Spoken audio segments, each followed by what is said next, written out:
1 2 1 2 1 2 1 2 1 2 1 2 1 2 1 2 1 2 1 2 1 2 1 2. We back at it. We back at it. We back at it. Friday evening, about 6 days away from Christmas. I come bearing gifts. I'm gonna go live on my Instagram first. Let the people know that we are out here, and then we're gonna get to the business. Let's go. Big salute to everybody who's popping in the live. Let yourself be seen. Comment gang strong. We are outside. They made some updates on the Instagram here. Let me go live on Instagram. Let the people know that we are live on Instagram. Or sorry, we're live on YouTube. You know what I'm saying? Let's get it popping over here.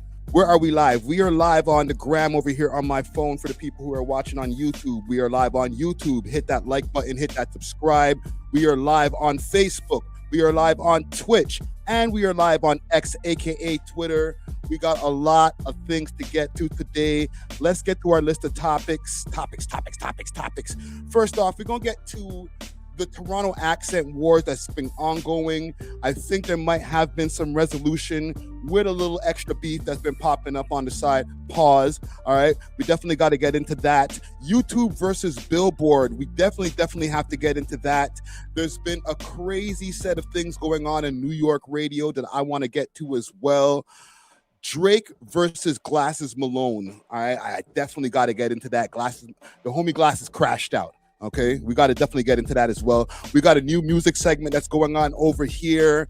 Also, I want to talk about my homie Christmas List. He went to visit the Mexican cartel. All right, so big salute to Christmas List. The war on drugs. I got a very special segment over here on Canada's war on drugs. We definitely have to get into that as well. And also the AI scams that are going on with Canadians.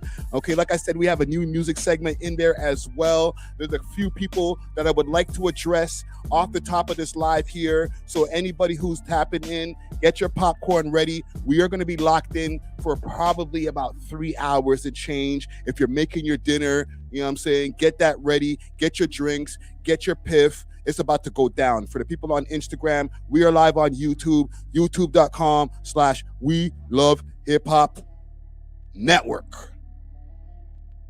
Nigga. What's going on, gang? Where y'all at? Let me see y'all out here. Comment gang strong. Who is in the building? Ooh, YBN Phantom in the building. What's going on? Scarb 416 bro. Jeez. Donovan Jr. in the building. MC Pestilence, my bad. Pestilence in the building. Let yourself be seen. We are, the Epstein files are slowly getting released. I need to check into that as well. I got a lot of things to get to. I ain't even gonna lie.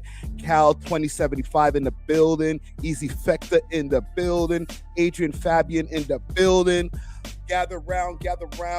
Make sure to hit that like button. Okay, let's run up the likes on this video. Let's start this video out with at least 10 likes to start, okay? I'm not even asking for a lot. Let's start light. 10 likes to start. Then we'll run it up to 50. Then we'll run it up to 100, okay? Make sure to share this video to anybody out there or any of the different social media platforms that you use, the one that you prefer. If you want to share it on your Facebook, I'm down. If you want to share it on your Twitter, I am down. If you want to share it on Reddit, I am down. Salute. Big salute to Felix in the building. Felix 5895 in the building. Not the fire drill in the building is popping up. Listen, gang. Let me slow this music down over here, man. Courtesy of B3. And big salute to Toronto Collective. I got my Drake figurine over here. The Iceman. Okay, keeping it cool over here. Merry Christmas, gang. For the people who are celebrating Christmas. I see DJ Natural Wave in the chat over there. He said movie time. Movie. Bow. Merry Christmas. How's everybody's holidays been so far? Let me know in the chat if you got your Christmas shopping done. 1 in the chat if the Christmas shopping is done. 2 in the chat if you haven't even thought about that shit yet. You know what I'm saying? Let me know, man. To be honest, I haven't even thought about doing any Christmas shopping yet. I've been concentrated on this content right here. I'm one of those type of people. I wait till the 24th, get everything done. But let me know in the chat, have you gotten your Christmas shopping done? You know what I'm saying? 1 in the chat if it's a yes, 2 in the chat if you're like, nah, B, I'm gonna wait till the 24th at 8:50 and run over to that mall and go get something, go get a quick gift card for somebody. You know what I'm saying? What you say? Felix saying you got a 1 in the chat. So you say you went shopping already? Self-checkout. Yeah. Facts. There's a lot of people who are probably doing that shit on Amazon this year too, man. You know what I'm saying? They ain't even trying to go to the stores and do all of that walking around and, a bunch of bags in their hands and then getting the shit stolen in their friggin' from their trunk when they go put shit in the trunk. Shit is crazy around these times of year. But I'm rambling. Let me play some ads and then we can get into what we got to get into. Let's find my ads here. And then we can get into it. Listen to this episode's sponsor, Exotic Hot Pots, with great strains and merch and delivery all across the GTA. You can hit them up on their Instagram page, Exotic Hot Pot CA, or subscribe to their Telegram at Exotic Hot Pot. Let them know that you heard about them through the We Love Hip Hop podcast. Salute to the sponsors. Cheer! One more. I want to take a minute to give a shout out to Kensington Market Dispensary located at 25 Kensington Avenue in Kensington Market. They have over 25 different strains to choose from with a smelling station for you to check them out before purchasing. They got real gas as low as $5 grams and 1050p's, edibles, hot grabber, exclusive backwood flavors, concentrates, and wholesales available as well. You can contact them on Instagram at Kensington_Market Dispensary or on Snapchat at Kensington Market Dispo. Big salute to the sponsor. Cheer. Okay, so like I said, I had my list of topics that I ran down earlier. Okay, I mentioned everything that we're going to be talking about today. I'm telling you guys now, we're probably going to be locked in for a little while. And I was thinking to myself, earlier in the week also, we got an episode that's out right now, episode 642 of the podcast. It's out right now. Big salute to Mucho TV, who was our special guest this week. And I was telling the man them on the podcast, like, I don't know if I want to address this op shit, man. You know what I mean? Like, these guys, we've tried to do a lot of great content over the year. We're in December. We're at the end of the year. I feel that we've had a great year. Our numbers have gone up. We've had a lot of viral moments. Drake made us go super crazy viral, where we were posted on every single blog imaginable except for the ones in Toronto. And, I enjoy making content. And then I enjoy competition as well. We had multiple quote unquote podcast wars where, we went back and forth with the Extra Gravy show. We were calling, man, Teletubbies and, all kind of funny stuff. Okay. Fun stuff. And then what ended up happening, I went over, did an episode with my homie, my podcast brother, Marlon Palmer and Duke, and everything was lovely. All right. We also did the back and forth in that same podcast wars with Relentless Diaries. We had different names for them, Pretentious Diaries, all types of stuff. Big salute to DJ Natural, great addition to the pod over the last year. He has ruffled a lot of people's feathers, okay? We've had, what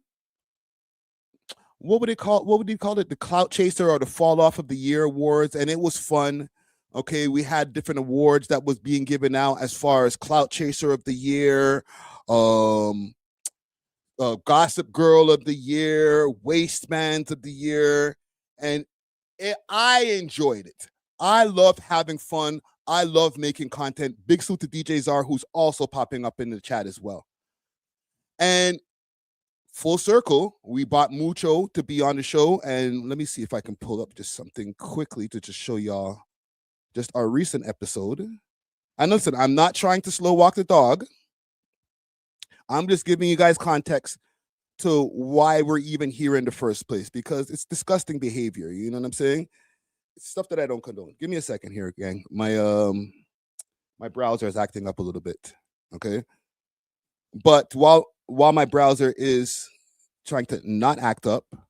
It's disgusting behavior is what my point is. There we go. There we go. There we go. So let's go to the channel. Subscribe if you're not subscribed already. Big salute to the members. We've had multiple members who have joined the channel, people who have gifted memberships. Just lovely. I have no reason to be upset. You know what I'm saying? To be honest. Let me show y'all. Stream, like your wife still smashed him, your daughter. Let me show y'all a little bit of this here. Let's see. Let's go here. And big salute to Mucho TV. Good guy. And that was cool. Yeah. Right? But the one that's developing right now with some of these other podcasts, which let's bring it back a bit. I want to take a minute to give a shout out to other podcasts, which cool. Yeah. Right? But the one that's developing right now with some of these other podcasts, which I ain't gonna mention the names today, and then when they react to it and be like, "Oh, he didn't even mention the name because of whatever." No, it's because niggas don't even get over 50. Reddit is down. I'm not even mentioning the name. But the reason I don't want to bring it up right now because you're a man of peace. You know what I'm saying? For sure, From what I see from the outside, yeah, for sure. it was fun. Yeah. These guys don't make it fun, bro. They make it nasty. They say words that make man want to have to go crazy on the road and stuff like that. And then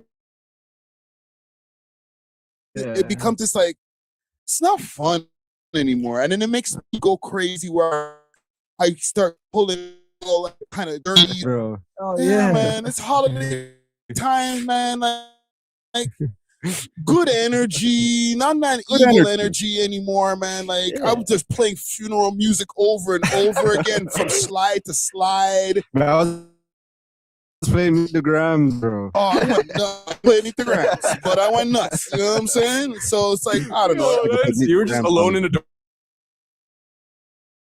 dark room, like researching things to say about them, like smoking. Cap out and it's like you too, because like how we're able to sit here because things don't get that crazy because we know how to use our brains and just roast each other, talk shit. That can't happen with these other pods because it just goes too far. Yeah, I think go check on Reddit. Humor is like a display of intelligence. Yeah. So I feel like, them niggas dumb. They're simply not humorous.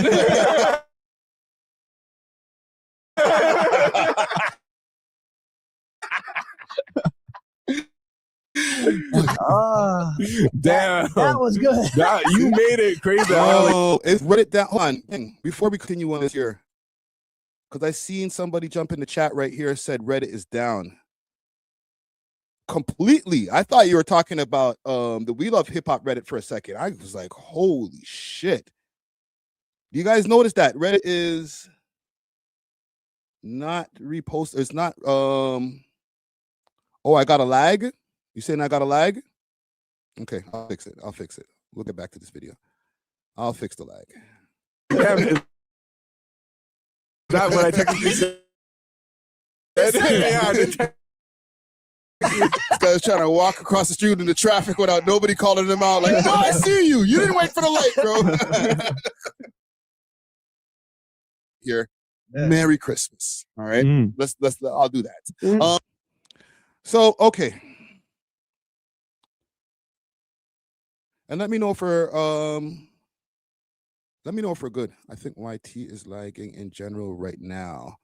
Okay, because I'm not gonna start this. I don't even want to call it a rant. I don't want to call it a rant because I'm not gonna go get over here and get angry and stuff like that. Okay, but I want to make sure that everything is copacetic before we even get into this because I understand that our ops love to freaking clip everything. So I want to make sure that when you guys clip this, all right, so we better now. I want to make sure that when we clip this and when you guys clip this and make your umpteenth video on the We Love Hip Hop platform or on Friday Ricky Dread, and you throw my face in the thumbnail, I want to make sure that the quality's good. Okay? So before we even do any of that, let me play some more videos and make sure that Shintiki. No. It's not another rant. Okay, I'll show you something. Let me show you something. Because like I said in the video, I was going a little bit crazy. I'm posting 50 Cent funeral music. He said, he's gone. He's gone.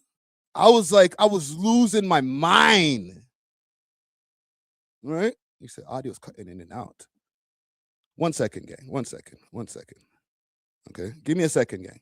I'm going to do a quick refresh over here. It's going to change it.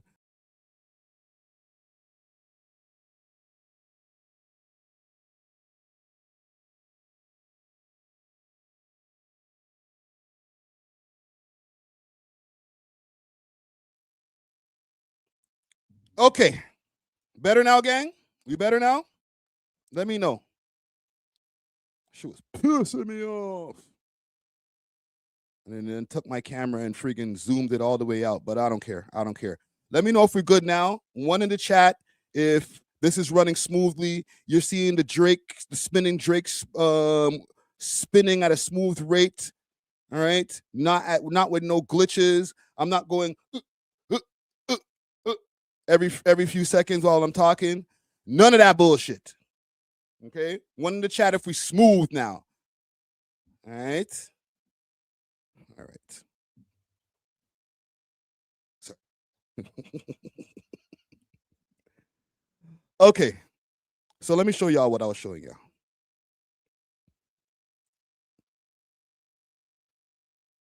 You don't see, Nero Vision. Oh, and let me show y'all, and let me put y'all onto the game also. There's two different visuals that you guys are able to see. If you're pulling up to the YouTube channel now, and you're just seeing whatever you've been notified of, there's two different videos. There's one that says live video that gives you the horizontal view, and then there's one that's phone video that gives you the vertical view for the people who might be just watching on the phone and shit. All right, so just be aware. There's two different choices that you can choose from. Pick your poison. All right, so let me pull this shit up. Let's pull it up. Pull it up. So this gentleman here, all right, how you even pronounce this guy's name, man? Whatever. You guys see the name on the screen. I'm not even gonna botch up the pronunciations of his name. We'll play the clip. Here. Oh, waste you to be. They don't even deserve no music. You know what I mean? No. I have to give it to Soraya Flash and the Brown Bandits. We have three grown-ass men, right? Three grown-ass men that set up multiple cameras, lighting setup. They're paying rent for a fucking podcast to sit here and talk about Waste Shoot of the Year awards. What the fuck is we talking about, bro? Grown-ass men talking about Waste Shoot of the Year awards, talking about fucking Brown Bandits. What the fuck are you guys doing with your platform? Are you being fucking serious? Ricky, broski, you have built an incredible name and Toronto respects you. Toronto likes your podcast. You know what I'm saying? There's a reason why your podcast has fallen off, because you're letting losers like this come on. Holy shit, man. I'm gonna let him finish. Onto your fucking show, talk about Waste Shoot of the Year. You have nothing else to talk about? This is embarrassing behavior, Brody. This is what you're doing with the community you've built in Toronto. And then the other goof, what? I don't even know who the This is what I'm talking about, fam. You guys, maybe it's a jail thing, and that's a blessing. If you've never been to jail, good. Blessings to you. But if you have, you know that you can't just be throwing that word around so loosely. Or maybe you're on notice, you know that the word goof holds weight in Toronto, and you're ready for whatever smokes comes with it. You know what I'm saying? That's all I'm saying, that you guys might need to watch the words. As far as the amount of view, you know what? I'll leave that for later. I have a whole segment for this youth later. The reason I pulled this up is because I was going to leave this shit alone. I said to myself, Friday, be the bigger person. Don't get at these niggas. like I left a comment on my Twitter where I said sometimes, I didn't even say sometimes, more times we get more comments in our comment section than these motherfuckers get views on their actual video. You know what I'm saying? Like when I go to some of these guys' channels that try to get our attention to get us to go crazy. And when we do give them attention, they take it and they turn it into just something disgusting and nasty. All right. When I go over to these channels and I go check to see what they're up to and see maybe we have some actual competition, or I'm going back and forth with somebody who's actually worthy of going back and forth with, I look at their view count, it'd be like 30 views in 19 hours. And we got 30 comments on a video that we put out 10 hours ago. So I'm thinking to myself, maybe I should just leave this shit alone. And not even get into dissing my ops, Toronto podcast wars. But then I'm looking in the comment section over here. And big salute to Honcho Hoodlum. I see Honcho in the comments. He says, bros, you squares got to stay in y'all lanes. All y'all goofs, all that goof talking and shit gets people hurt. Then people are gonna be saying mans are wrong for giving mans to deaf us for talks like that. That's a fact, right? But then when it was this, say that then. And I said, all right. We got Icy's pre-cum over here. Big salute to Icy Springer, who pulled up and says, okay, and he at Champagne Poppy. At Champagne Poppy. Don't want a podcast with them because he told at the 100 show he used to smash at Top 5 Sister, and Smiley even don't want to come for a second episode. I already told them to suck they mom.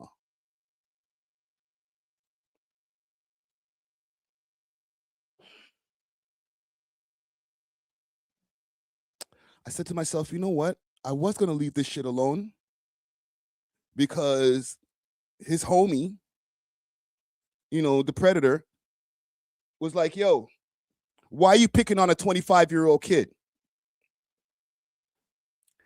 And it kept on being, oh, he's 25. He's 25. Like as if 25 means that a nigga don't know no better. Like when I was 25 and I was antagonizing niggas, or when I was 25 and I was running around the streets and shit got crazy, or if I did something wrong or a violation and niggas wanted to fight me or fucking try to fly my head, I had to deal with that too. Okay? Because when you're 25, you're a grown ass man. Okay? So when your daddy is trying to come and fight your battles about, oh, he's only 325, you know, he's trying to grow his network. Shut the fuck up, bro. Ain't nobody trying to hear that shit. All right?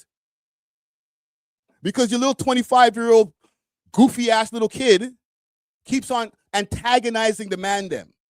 Okay? Jumping up in the comments, trying to get Drake's attention or trying to get Top 5's attention by any means. Because for what reason?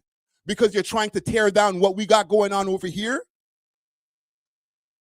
That could be the only reason. It can't be because we said that you're a clout chaser. Because a clout chaser is not enough to be like, you know what? I'm going to do anything by any means necessary to try to take these niggas down. And if that means trying to get on Drake's radar so that Drake don't like them anymore, or coming into the videos and disliking and doing whatever, bro, that ain't content no more. That's niggas who just don't like you. All right? When niggas is actually trying to just bring down what you've built over in 8 years, going on 9 years, it's not niggas who are trying to do content with you. It's niggas who don't fuck with you, who would rather not see you around. So with that being said, if that's what we're at, where niggas is like, oh, I need to drag a nigga down, I need to make sure to destroy what they have, we could play that fucking game.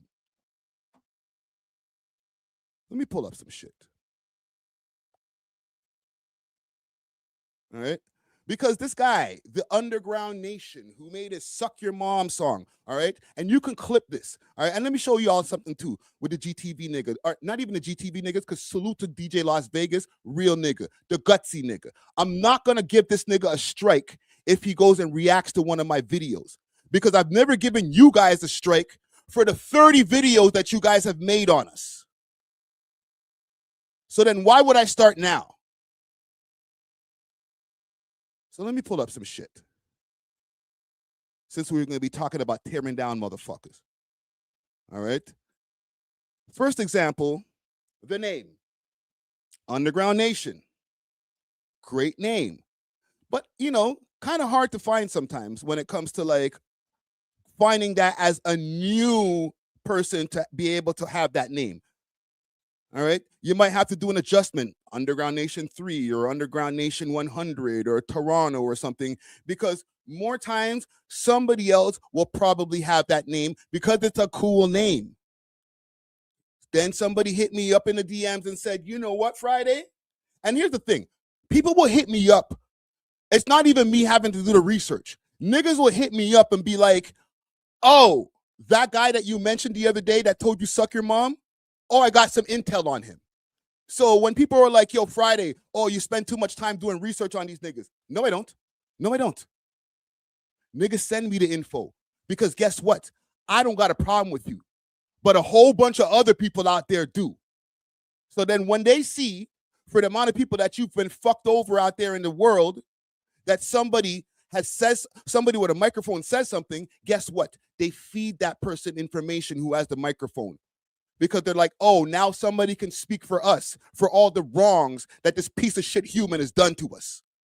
So let's start with the name. I made a tweet. I said, maybe we can talk about the fact that you stole your name and logo concept from a West Coast group coat. Now, let me make a correction. I was wrong about that because I spoke to them via DM actually yesterday. And they said they were not the ones who came up with the name Underground Nation. They were simply on the website and podcast that came up with this name from time, G, over there in the West Coast. So if I show you this Utes, this is his logo. This is their logo. His logo, their logo. I'm not going to go on a crazy rant. I'm just going to pull up the information and let the information talk for itself. Why should I have to go on a rant and be like, oh, fuck this guy, oh, you ain't shit, call you all kind of names when you guys are already pieces of shit, and the different things that you've put into the universe will make you not grow and you will sink yourself. All I need to do is provide the evidence. So instead of, putting my blood pressure up and yelling and acting crazy, I'll just keep on pulling up files. Okay? So that's that. Then we can move on.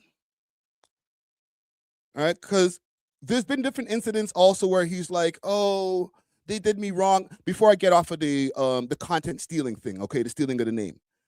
The first time he got on my radar is when he was complaining heavy. Like, yo, those Team East guys, they're doing me wrong. They keep on copywriting my videos. Friday, help me. Yo, Friday, help me, Friday. And I said to myself,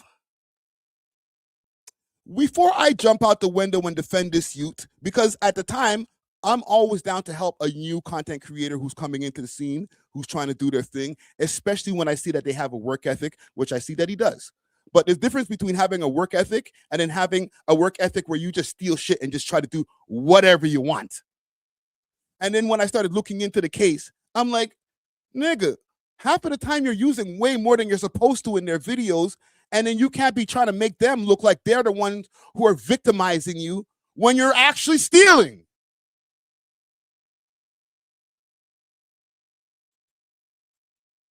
So let me pull up something else, because we gave him the Clout Chaser, or big salute to DJ Natural. He gave him the Clout Chaser of the Year award. It made him go crazy. Oh my God, suck your mom. Yo, let me go into the studio or let me go set up my equipment and make a song, suck your mom. You know what I mean? Because he hurt my feelings. He called me a clout chaser. But would a clout chaser make a video of you having some wild interaction in a hospital and then say, yo, they're doing me wrong. Yo, they gotta post this. And then when you look at the video and then you study the situation, you're like, nigga, you're in the wrong. What the fuck you want me to post this for? What? Why? For what? What do you want? His hands, it's all recorded, honey. It's all recorded. He did not raise his hand. It's all recorded. I do because she's lying on his name. I don't have to play the whole thing, but I got the whole thing. These are the kind of pieces of shit that are out here trying to put content out to you. At one point in time, I said to myself, you know what? I want to prop some of these content creators up here who are not getting a lot of views out here or doing their thing because, you know, we're better together. Yes, we are better together. We're better together with people like Extra Gravy. We're better together with people like Relentless Diaries. We're better together with people like Steady Mobbin. But we're not better together with people who are not good people, disingenuous piece of shit humans. So I'm not trying to combine with niggas like that. I'm sorry. It's just not happening. She's lying on his name. She.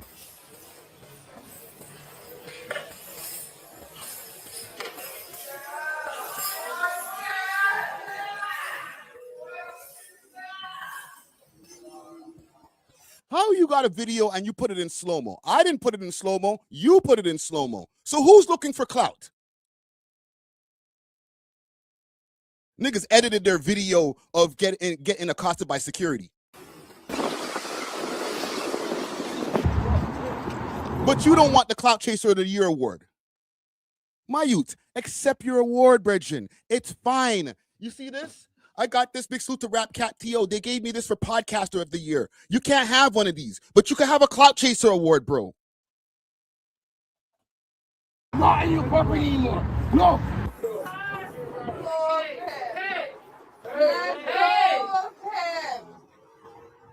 Oh, no, my bad. Hold on. Salute to Hip Hop Hoops. Okay? Real niggas. But no salute for these goofies. Yes, I said goofies. All right? Do you want to tell me suck my mom? You're a goof.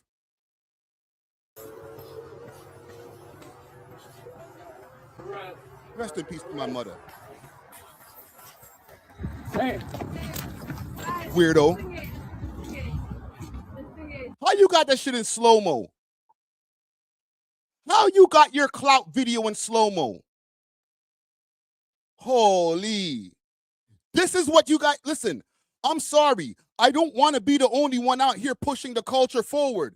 But listen, if this is what the alternative is, then I don't know what to tell you guys. I'm sorry. I would love for there to be more alternatives for We Love Hip Hop, but the rest of the alternatives are weird. We got a predator and a liar. I'm sorry. It's not my fault.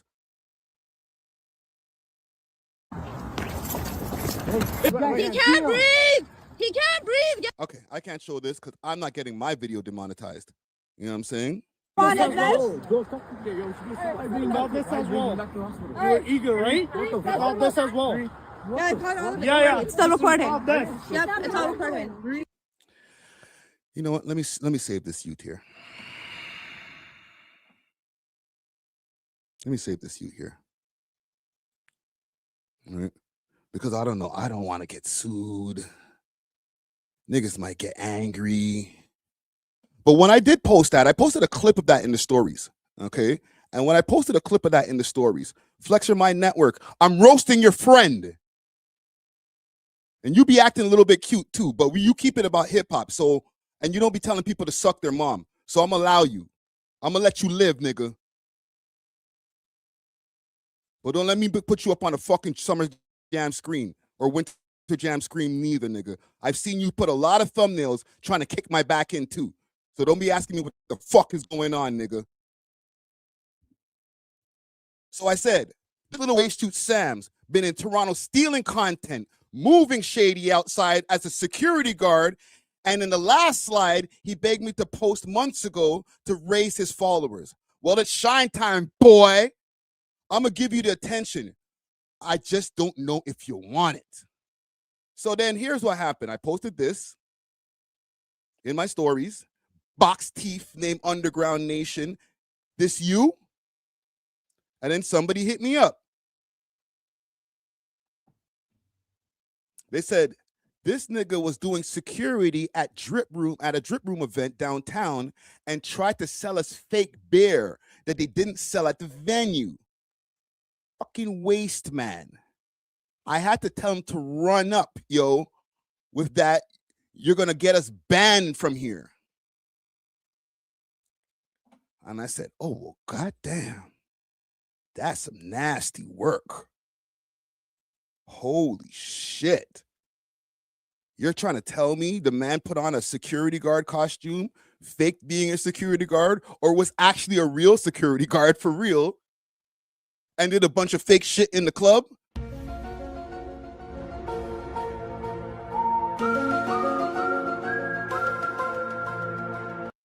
Nasty work.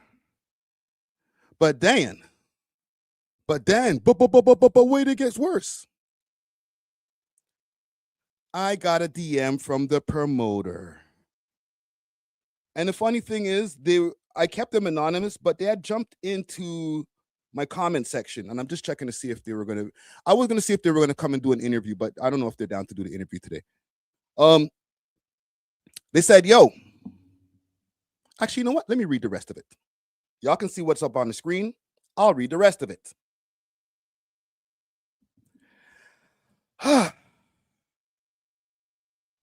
Yo, the whole story, the event almost got shut down because of that incident, was before he was Underground Nation. Oh my God. My God.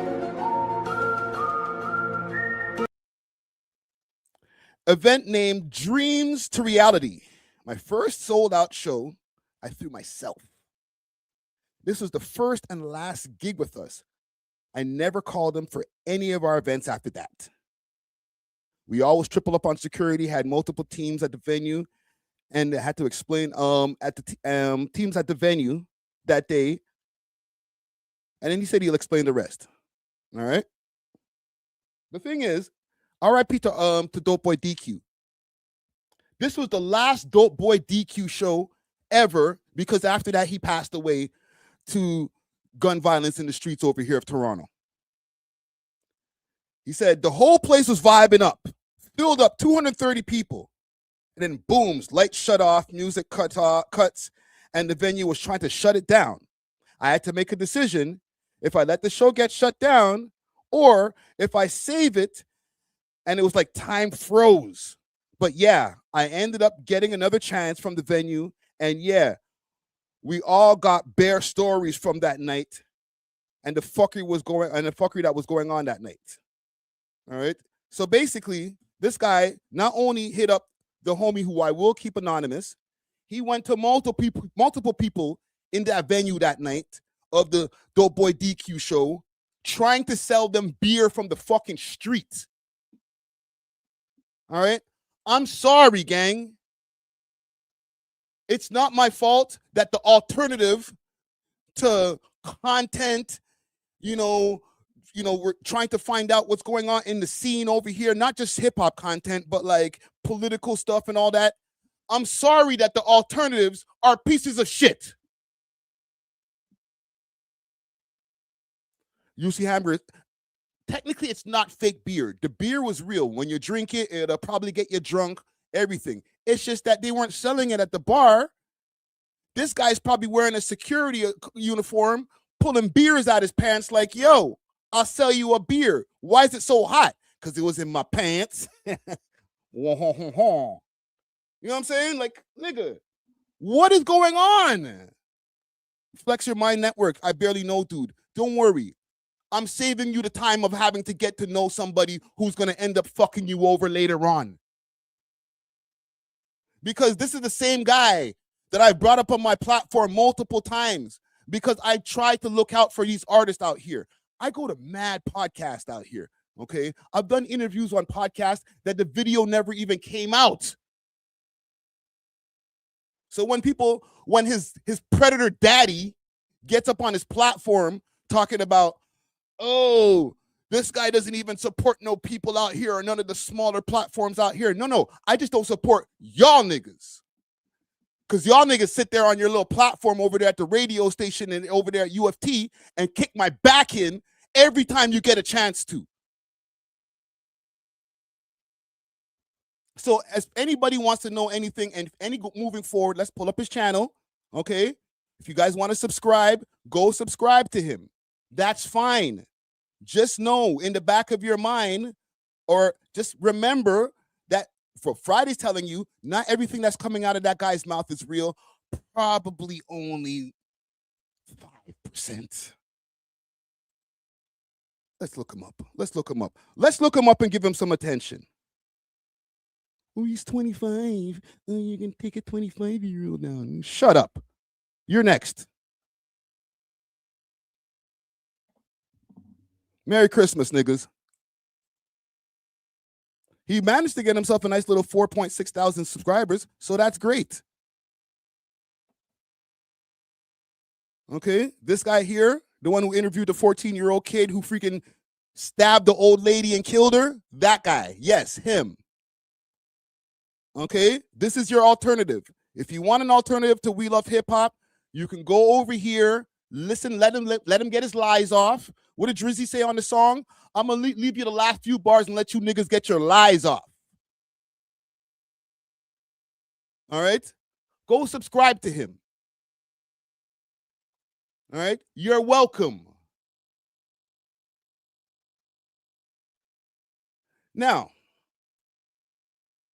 like I said, his daddy tried to defend him. Yo, why are you going off on a 25-year-old kid? Boo, boo, boo, boo, boo, boo, boo, boo, boo. Okay, don't worry about him then. Because when you guys make videos, you guys do no research. And when I say you guys, I'm talking about them GTV niggas, all right? FTV, all right? The Gutsy TV network or FTV, the Friday TV network, I'm talking about them niggas. Actually, specifically that nigga, because I actually like Vegas. Let's pull up their channel. Let's see what their trash ass SEO. Look, they're premiering a video right now. I wonder why. Because these guys know. They watch my schedule. They try 5 people watching their fucking video, bro. This is why I don't understand why people tell me, don't go at these guys. You're wasting your time. There's not even worthy to be ops. How am I opping with niggas who get 5 people in a fucking premiere? Holy shit. So let's pull up their video here. Look at this. Mad Russian. Be like Sam. Well, his uppercuts are coming from side. From side. Trash audio. No camera angles. You know what I'm saying? There's enough people that you can get that allegedly don't like Friday. So like you can put that together the fucking Friday Avengers K. I'm not coming on the track. Vegas is not coming on the track. We got other ops to this. But yeah, do like a little Avengers K or a Kang K or whatever, Young Avengers K. I don't fucking know. Like the Doomsday. Yeah, Doomsday. No vocabulary. Can't even speak without saying the F word about every seconds. You know, like dyslexic type, friggin' autistic type shit. Like, I don't know. It's like watching Regard kids doing a damn podcast. Hey, Avengers Doom. Niggas who need helmets. Doomsday K, Friday Doomsday, Monday Day. I don't fucking know what the fuck you're gonna call it. Also, too, I did say this on the stream too, and I'll say it on the pod. I think Friday is up. Okay. I think the biggest thing that's bugging Friday about all this is that Sav was bigging up Icy, and 100 Bampan used my voice in his song, and he has like underground and fucking Russian making diss tracks about him. He's just like, This nigga's an idiot. That's why I'm mad. Not because he told me to suck my mom. It's because you got mentioned by Sav 4 times. Gang, I think we're intelligent people in this chat here. How stupid does that sound, fam? I didn't even know that happened, bro. But bro, like, when you really think about how stupid this nigga is, when he comes up with these theories without any research, I'm thinking to myself, how is anybody watching them? But then I think to myself, you know what? Nobody is watching them. They'll watch when Lord Fury does an interview because Lord Fury is a great content creator. But they won't watch when this freaking predator's on the goddamn screen. Why would they? Fam, I don't want to watch something that makes me feel stupider. And I'm sorry for having to subject my intelligent audience to this shit, but we have to do what we got to do. Cal said, Gutsy's voice is in a Sav song? Who would have knew? We don't know what's going on with you, fam. You have no motion. So I don't understand when this nigga's like, yo, he must have been mad at that. No, bro, you made that up in your own brain. Don't worry about that. We'll figure that out later. Since he wants to tell people to go dig up their dead moms and dads. yo, fam, where's the love? I'm like, why can't I get like one of the artists them to put me on one of their songs or something? Instead, I got these fucking niggas dissing me. Like, I think that's where it's really bugging him. No, That's what it is. Cha-ching, you got it. Bing. Oh, bullseye. Oh, you got it right. Wow, this guy's a genius. I mean, it's okay to be a villain. Yeah, for sure. It's okay to be a villain. I feel like Friday wears villain well. Yeah, he does. You know, like let him be the villain and the one picked on, so that he can use his power to lash back out in a major way. And people We got more people watching this live stream now than their last 5 videos. hear him. He still got still got a lot of people behind him. So I don't think just be villain. Make a track. He's not. I know. Not underground. Yeah, I know. He's not big enough. And by the way, I was watching the stream and I seen people say that something about we're clout chasing. There was a part of the stream that where people were saying something about is on GTV network, and I think he said they clipped that out fast. No, Friday, you did. You were the first one to clip that out. Just remember that. We didn't clip out shit. We still haven't clipped out a part of that, huh? No, we not. haven't. I never touched that. We have not clipped out a piece of that episode, to tell you the truth. We never do, actually. Again, another problem that I have with this nigga sometimes, but we have 2 super fucking episodes that we could have fucking clipped out, and they got a lot of people pissed that we've never clipped out. Maybe I'll clip it out over the holidays. You should. Why not? What do they mean by clip it out? At first, when I was watching this video, and listen, I'm probably one of the only people in the comments here. Let's double check. Yes, 1, 2, nobody. 1, yo, the fuck is going on here, bro? How is me and Gutsy the only people in your comment section, bro? You're down bad, nigga. Holy. How are we the only 2 talking to each other in the comment section? My nigga.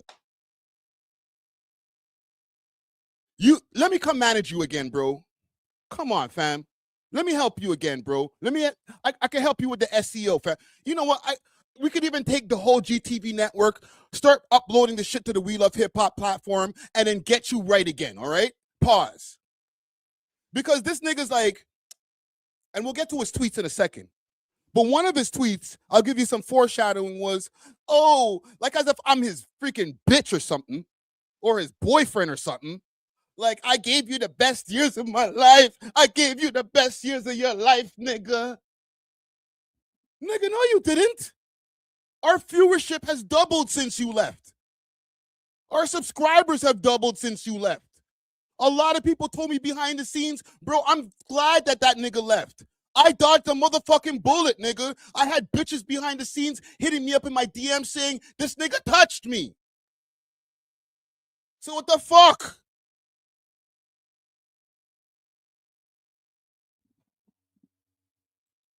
Nigga, you leaving was the best thing that happened to the network. What are we talking about, bro? Because if you know how Hove was like, niggas being ashamed, they made Hove.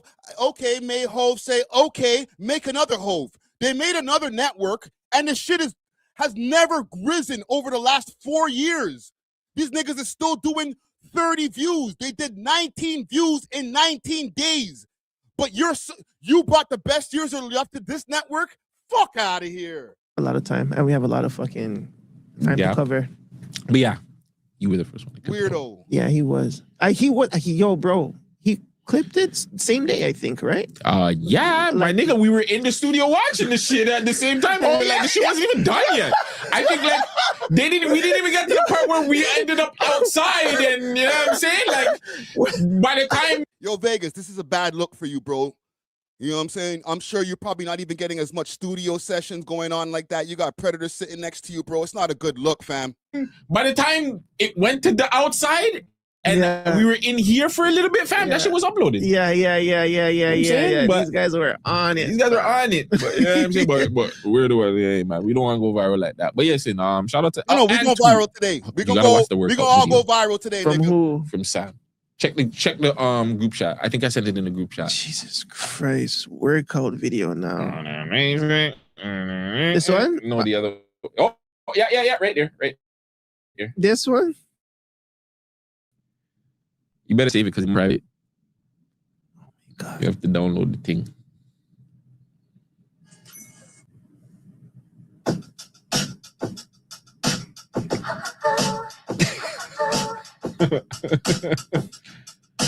Skip through this. This is these niggas' podcast. They're watching videos of a next loser working out. So I made my comments. I told him to, because they made up that lie about, if he reacts to their video, I see what Friday's doing. If he reacts to their video, Friday's probably going to strike them. That's a goddamn lie, bro, and you know it's a lie. And that's the thing that's the shit that set me off. Because these niggas have been reacting and building their platform, getting the most bulk of their views, sometimes they get a good interview, and that's great. Salute. But the rest of the time, anytime you guys go over 100 views, is when you put me in the thumbnail. I didn't say 1,000 views. I said 100 views is when you put me in the thumbnail. This is why I said, just change it to FTV, bro. The Friday TV network, bro. It's fine. Change the thumbnail over here. Put my face instead. It's cool. So I told him to react to the video to see the real truth. And you can react to this too. I wouldn't give him a copyright, but I'm glad you guys think the worst of me. Okay. And I also said I never clipped anything, bruh. Sorry. And I said, don't let this thief Sam lie to you. I never told him kill yourself.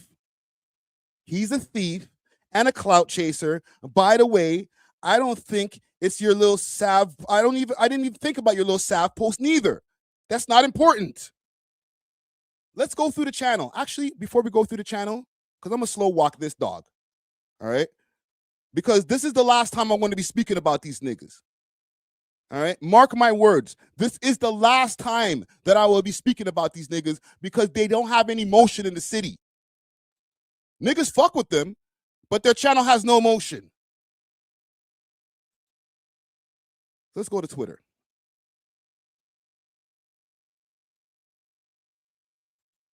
Let's hope he didn't delete the tweets. Let's go to Goods. It's shine time, brother. Wow. Where are you? Where are you at, my nigga? Wow.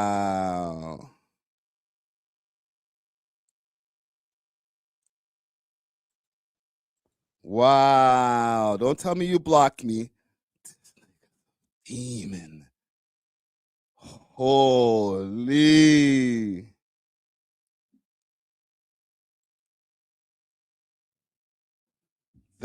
Oh, no. Found him. And let's take us to why we here. Where are we now? The 17th. Voila.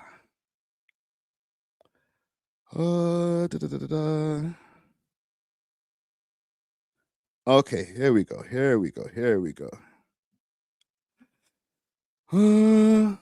Nah, WWE got me in my feelings still. Can't believe Cena's really done. All right, and then I think, oh, right here. Man interrupted my good show, my good up show. Kissed my teeth, laughing out loud. So then I said, and we can go to maybe my tweet. How do we start this? Okay, let's go to my tweet first. And then we'll go in reverse.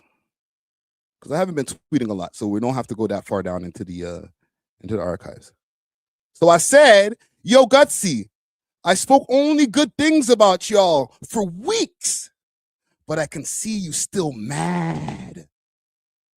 Don't defend someone who will do you dirty and burn more bridges than you already have. Because he's great at burning bridges. Okay? He responded, me still mad about you? You the one moving like a child because a 25-year-old told you to suck your mom. And because he ain't giving you attention, you come and running to us. I know you probably probably can't have kids, and that's why he keeps calling me son. But I have my dad in my life. I'm Gucci. This is the fucking problem. Nobody went low blows on this nigga pause. Nobody said anything crazy. I just said, stop defending this youth because he's going to make you look crazy. All of a sudden, it's like, maybe because I don't think you could have kids is why you getting at me. Whoa. Put the claws back there, shorty. Put the nails away, shorty. Are you on your period? Holy. Then I responded, bro, I don't care about you. I'm just giving you a PSA about your homie. Enjoy. Okay? And then he went crazy. All right? He went crazy. Crazy, shit, crazy. I said, these mans at GTV love to talk shit about me like I ever gave them a strike for the years of content that they've reacted to. Why would I start now? That would be abuse of the YouTube copyright policy and get my channel packed. These are not suck your mom. These are not you're a goof, dig up your dead mother. These are just like, yo, bro, what's up with your mans in them? What's up with you guys always talking shit about me? But no, this nigga has to go crazy. Crazy. Look at this one. Toronto. These are the type of people that gatekeeping our city. How the fuck am I gatekeeping shit? And you wonder why Toronto gets nowhere with this 50-plus-year-old man that rather get in his feelings about a young content creator and getting dislikes on his content instead of actually pushing artists in the city. I'm not even going to dignify that with a response. Our catalog is too stacked for that. I'm sorry. This getting personal to you, get your panties in a bunch.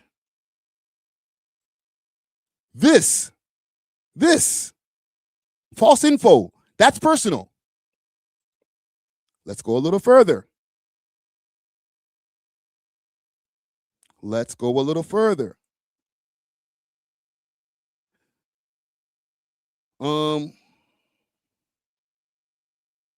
What is this? Where is the one that really was like, what the hell? Giving bitches STI, but worried about something I was accused of over 10 years ago. Dirty N-word. Where the hell are you getting these allegations from?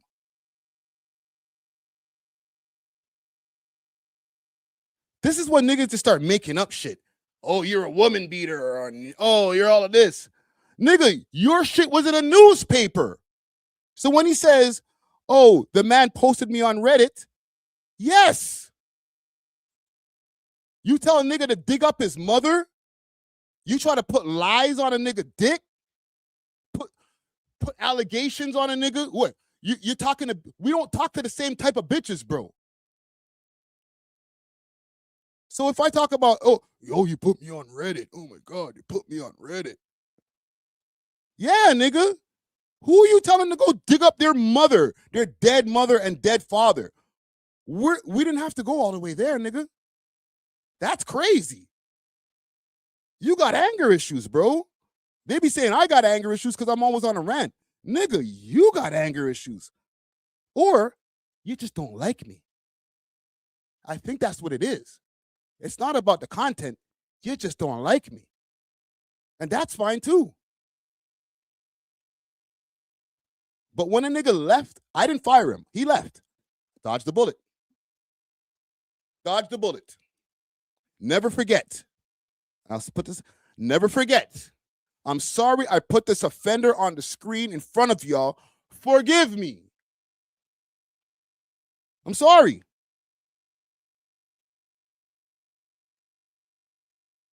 I'm sorry. I'm not going to rant, call mans all kind of bitches, tell them to dig up their moms, all kind of wild shit. I'll just pull up content. It's the content, right? And the thing is, it's not even the most craziest shit. The nigga was just a pimp. Who gives a shit? It's just some of the nastiest shit that comes out of this whole thing. Like, let me pull up something. Who cares? There's a lot of niggas who pimp in the city. And the funny thing, you're calling me a woman? Nigga, you're a ex-pimp, but a woman beater, bro. A pimp calling a man a woman beater is the craziest thing in the world, fam. Holy. And you know what? I was feeding this ninja. I found out about this shit. And part of this is my fault. I'm going to take my accountability out here, right from the door, right from the jump. Part of this is my fault. Because when I found out about it, I kept him around. I said, okay, that nigga was a pimp. He's a little weird. Okay, he's a little freaky. You know what I'm saying? But I know pimps. Who cares? Who cares? You know what I'm saying? But I don't know the ones that like hide in closets and watch their ting do their thing, man. I don't know. She was homeless, penniless. He took her in. All right. Where was it? Let's look for it. So the court heard that he would occasionally hide in the closet while she was with clients. Like I said, I've known a lot of pimps over the years. You feel me? But like, what you doing in there, fam? Is he in there like this? Like, you know what I realized? That's when I realized this was like a popcorn broke ass pimp. Couldn't even afford a whip to go sit in the whip while she's turning the trick. You know what I'm saying? The nigga got to sit in the fucking closet with the baby oil while she's doing her thing. Nigga, go get a car and go be a real pimp. Nasty work. Rest in peace to my mom Dukes, yo. Holy. That's the one thing she was like, you know what? There's a lot of things that you could do in life. That shit right there is that nasty shit right there. That there. That there.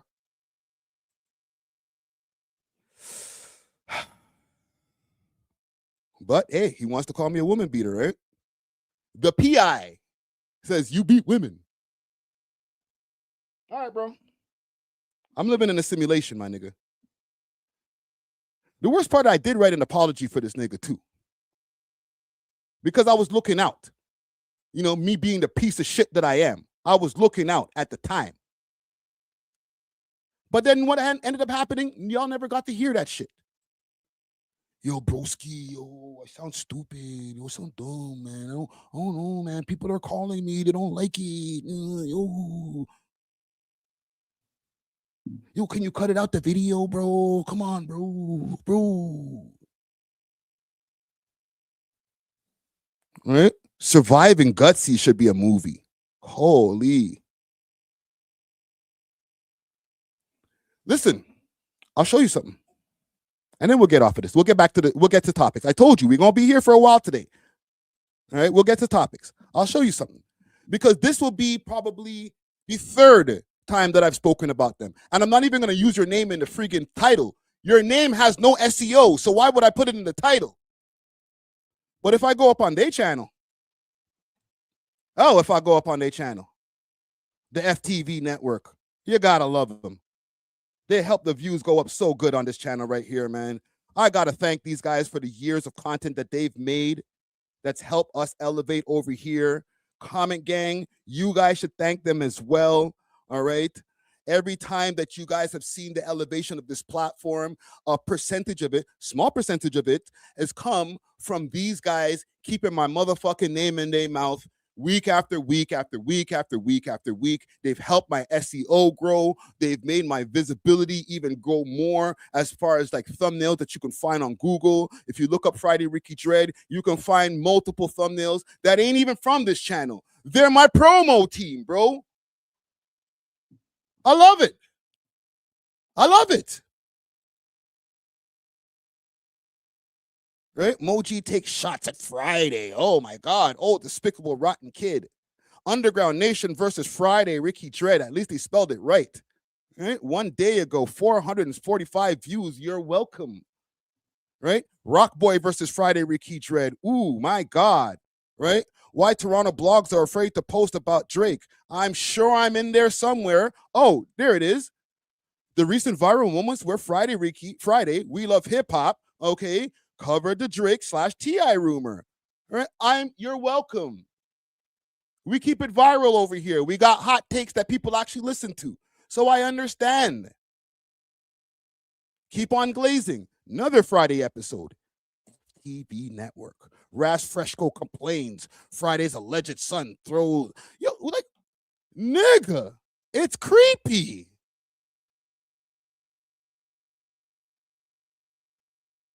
Holy. They got Skinny Rick in the pics. You gotta love it. And every time they do it, 400 views. There we go, buddy. Influencer, content creator, podcast host needs to watch what they say. Ew. My last thing on this whole thing, and this is the last time. These niggas are so regarded, that they took a YouTube short and made it into a regular video. Great content creators. 1 year ago. Old heads and everybody else that's saying, the ball's in Doobie's court and these people's court. Everybody's talking about how they want to see these songs and they want to see all this stuff, right? Ask yourself this question. How would you feel? Like, how do you think NHS JJ's mom feel about this? Ask yourself how like Houdini's mom would feel about this. He's cooking. Ask yourself how like Steno's mom, who a bully's mom. Like before you guys get on your platforms and talk about, oh, this person, you know what I'm saying? The ball's in their court and these kids have no sense and da-da-da-da-da. Like, go talk to their parents because you guys have... Wait, what? How could you? How dare you, Friday? How dare you do something that make Drake jump in your comments and say Doobie and Pressa should jump on a track and then you complain about it? Now it's my time to get a chance to cook you for 98 views a year ago. Platforms, right? And you're doing all this stuff and you're saying, yeah, why don't you go talk to their parents before you talk about any of these youths, fam? Because you like a lot of you guys holding these platforms and having this, it's a very strong thing. Well, you used to tell me this all the time, like you holding this, it's very powerful. So you gotta watch the things that you say and how you say it, fam. You can't just come out here and blur everything for views all the time. My apologies for the horrible audio. They're learning. It was a year ago. I know they started like 4 years ago, but a year ago, they were still trash at what they do. Because you don't know how a lot of these fucking parents feel.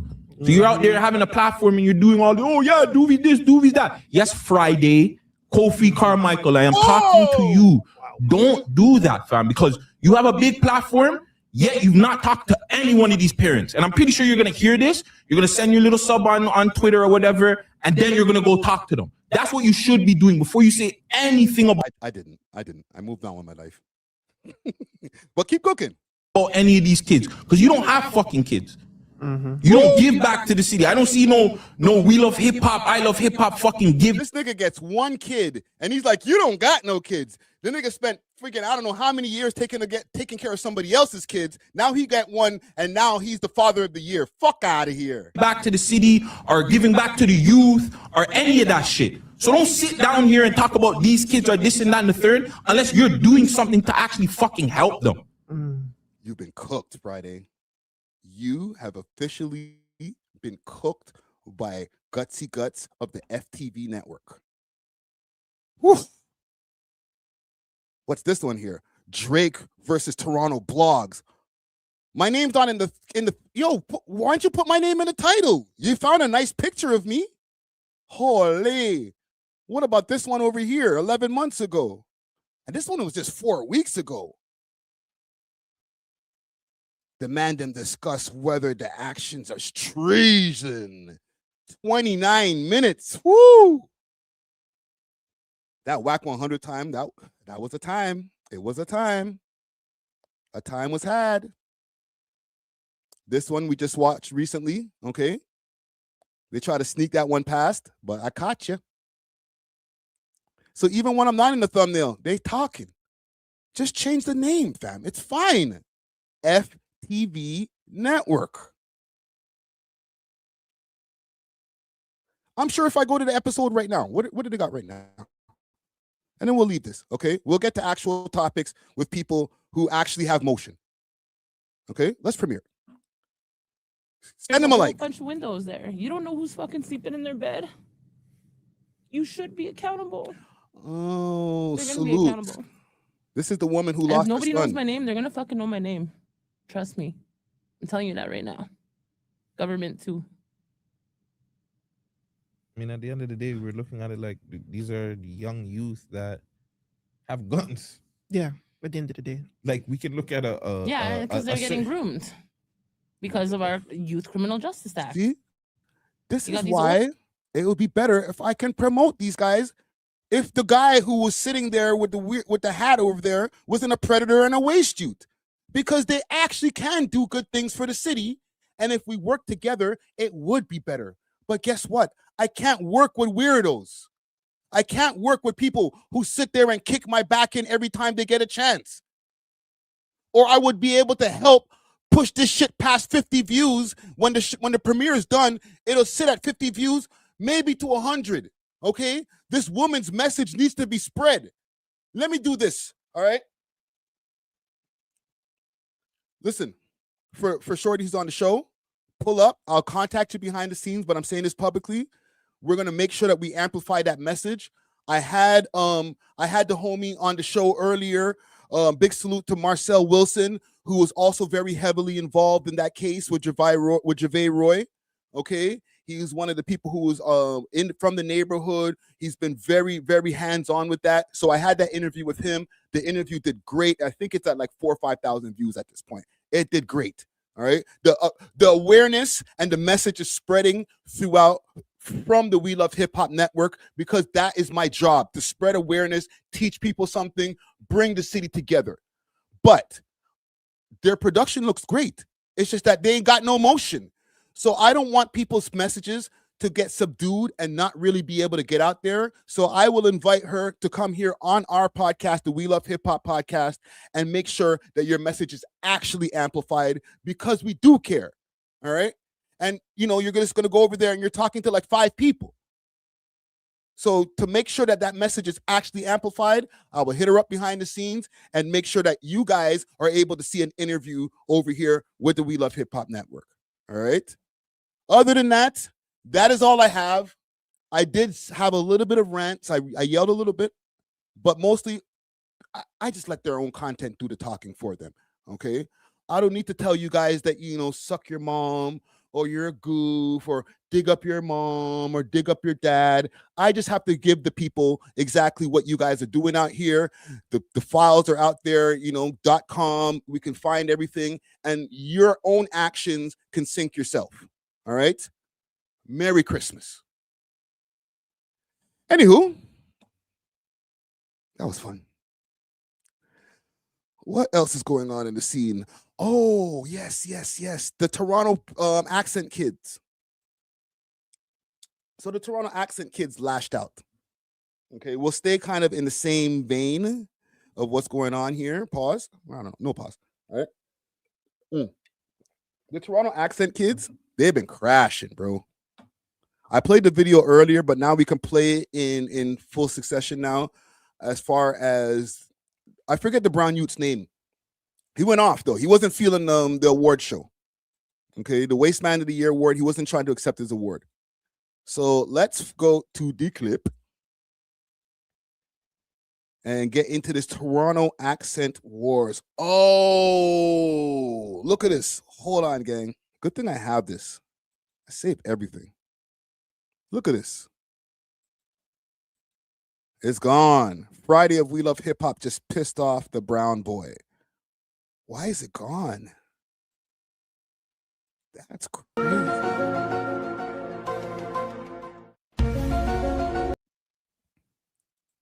Why would they delete that? Let's see if I can find the other video. I have it on Instagram, but I don't like playing shit off Instagram because I can't rewind over there. But we'll do what we gotta do. I'm sorry, gang. I don't know why Reddit deleted that. That's weird. Makes you say, So this is and let me see if I can get his name right.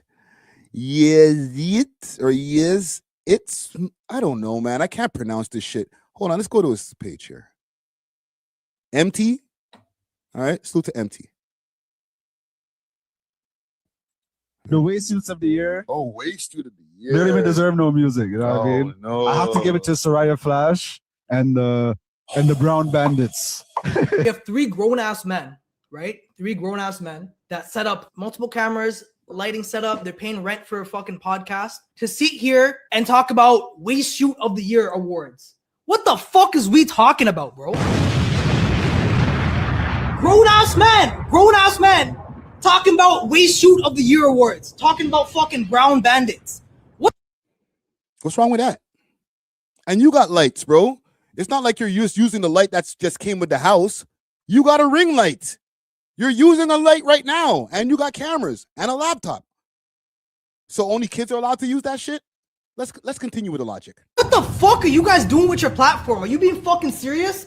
Ricky, broski, you have built an incredible name, and Toronto respects you. Toronto likes your podcast. You feel what I'm saying? There's a reason why your podcast has fallen off, because you're letting losers like this come onto your fucking show, talk about Waste Shoot of the Year. Do you have nothing else to talk about? This is... And I think it's part of it, I know, is rage baiting, because it's like, man's are just, and it's a clip, right? Let me go to the comments here. What y'all saying go through the comments for? We went through the comments earlier, but what else did I miss? Brown Bandits has a nice little ring to it. I like it. Man don't like the Brown Bandits, fam. Oh, man. Yo, why are these guys so upset by that, bro?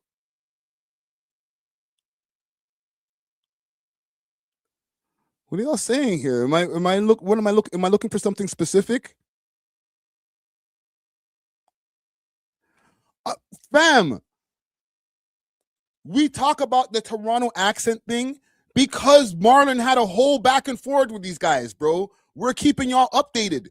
And when mans are like, yo, you guys set up a freaking whole room and microphones and lights to go sit up and talk about Toronto accent, nigga, we pod for like 2.5 hours.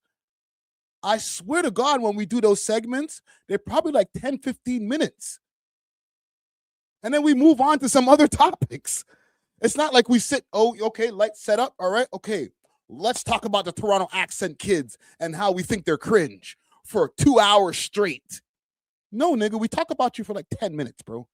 And then we're like, yo, so yeah, Pressa, top 5, yo, you know, it's okay, fam. You might have only seen the clip, but we're not talking about you for the whole show, bro. It's fine. Imagine. He just sat there and talked about the Toronto Tide kids for like 2 hours straight. That'd be weird. That would be super weird. Embarrassing behavior, Brody. This is what you're doing with the community you've built in Toronto. And then the other goof, what? I don't even know. Yes. We talk about y'all for about 10 minutes, maybe once every 2 weeks. Yes. This is what we're doing. Who the fuck this is? Who the fuck? Can someone explain who this is? He's some DJ or some shit. The DJ has to go in and say Brown Bandits. The Brown Bandits. Buddy, if I sat here on my fucking stream calling you guys Black Bandits, I'd be getting canceled, right? I'd be getting fucking crucified. Right or wrong? Let me know. No, it's fine. It's fine. I think they blocked me over here. Because I can't find the page anymore.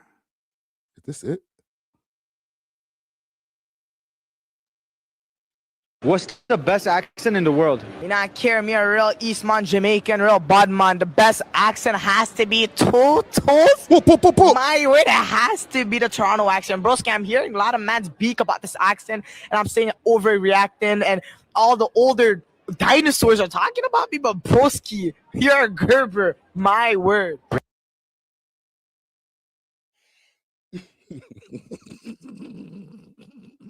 It's funny. Worst part about it, I'm not even dissing these niggas. Right? Natural gave them the Waste Shoes of the Year. But What's the best accent? I'll try to defend this kid. So for homie to be crashing out, I don't get it. The Waste Suits of the Year. Oh, Waste Suit of the Year. I don't understand. They don't even deserve no music. You know what I mean? No. I have to give it to Soraya Flash and the Brown Bandits. We have 3 grown-ass men, right? 3 grown-ass men that set up multiple cameras, lighting setup. They're paying rent for a fucking podcast to sit here and talk about Waste Shoot of the Year awards. What the fuck is we talking about, bro? Grown-ass men talking about Waste Shoot of the Year awards, talking about fucking Brown Bandits. What the fuck are you guys doing with your platform? Are you being fucking serious? Ricky, broski, you have built an incredible name and Toronto respects you. Toronto likes your podcast. You know what I'm saying? There's a reason why your podcast has fallen off, because you're letting losers like this come onto your fucking show. Bro. What's wrong with these guys, bro? Good thing I was beefing with Gutsy. Because when he said that, I want to pull up some stats. Or when I was beefing with Gutsy, I had to pull up some stats because he was like, "Yo, we bought you the best years of your life, the best years of your life." But around 2022, we had a super spike. I wonder what happened there. All right, might have been somebody left. I would say in 2022, we probably had about 10 million views. I think maybe 12. Nah, it might have been like just 10, like just hitting 10 million views in 2022, 3 years ago. Do you guys see this number that's on the screen here?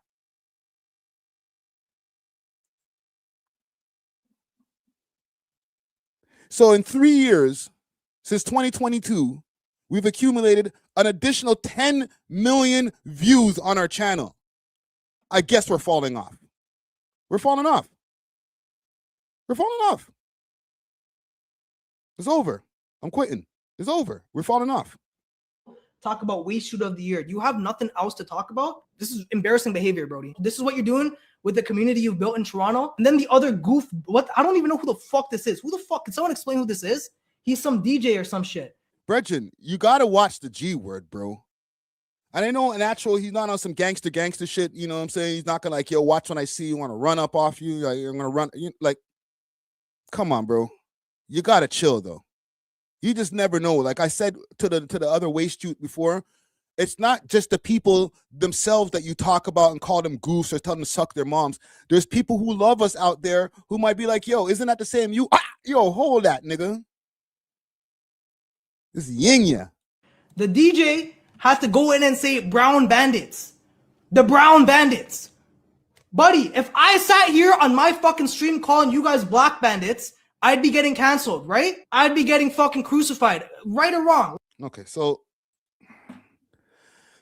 to be honest, it's not really a big deal. I don't have no problems with the youths, them. Okay? Like I was saying, I know why the content is being made. I'm a content creator, and everybody else who's beefing with them or quote unquote beefing with them, they're all content creators too. I'm just more susceptible to, I'm more open to cringe. How about that? I'm trying to figure out a way to say that. I think I might just be a little bit more open to cringe. So when I see something that's cringe, I know most of the time the rage bait's in. So I'm not like, yo, you guys, you're bastardizing the culture. Stop. And maybe it's because I'm not Jamaican. I don't feel the same way. So let me not even speak for them like that. But we did do an episode, and I just put out the clip, actually. So it's fresh. Fresh. We love hip hop. And I defended him to a degree. Let me throw a like on my own video. Right away that you're from Canada. Oh, let me give it to you like this, right? And they went pretty viral, but it's like I didn't really super talk like that at home. Yeah. And so it's funny how like Marlon's roasting those guys for like putting it on TikTok and not sounding like that at home. I'm African. I didn't sound like that at home. Sorry, sound effects. So you're saying that like it's not as much cultural appropriation as it is. Well, like what's your what are you trying to draw from that? What are you saying? What do you mean by that? So let me give it to you like this, right? And sorry, I haven't caught up in the past couple of weeks, but have you guys talked about like that? We talked about it, but I'm down to talk about it again. Them clips go crazy. Let's do it. Right, like Toronto accent where I'm already thinking the title.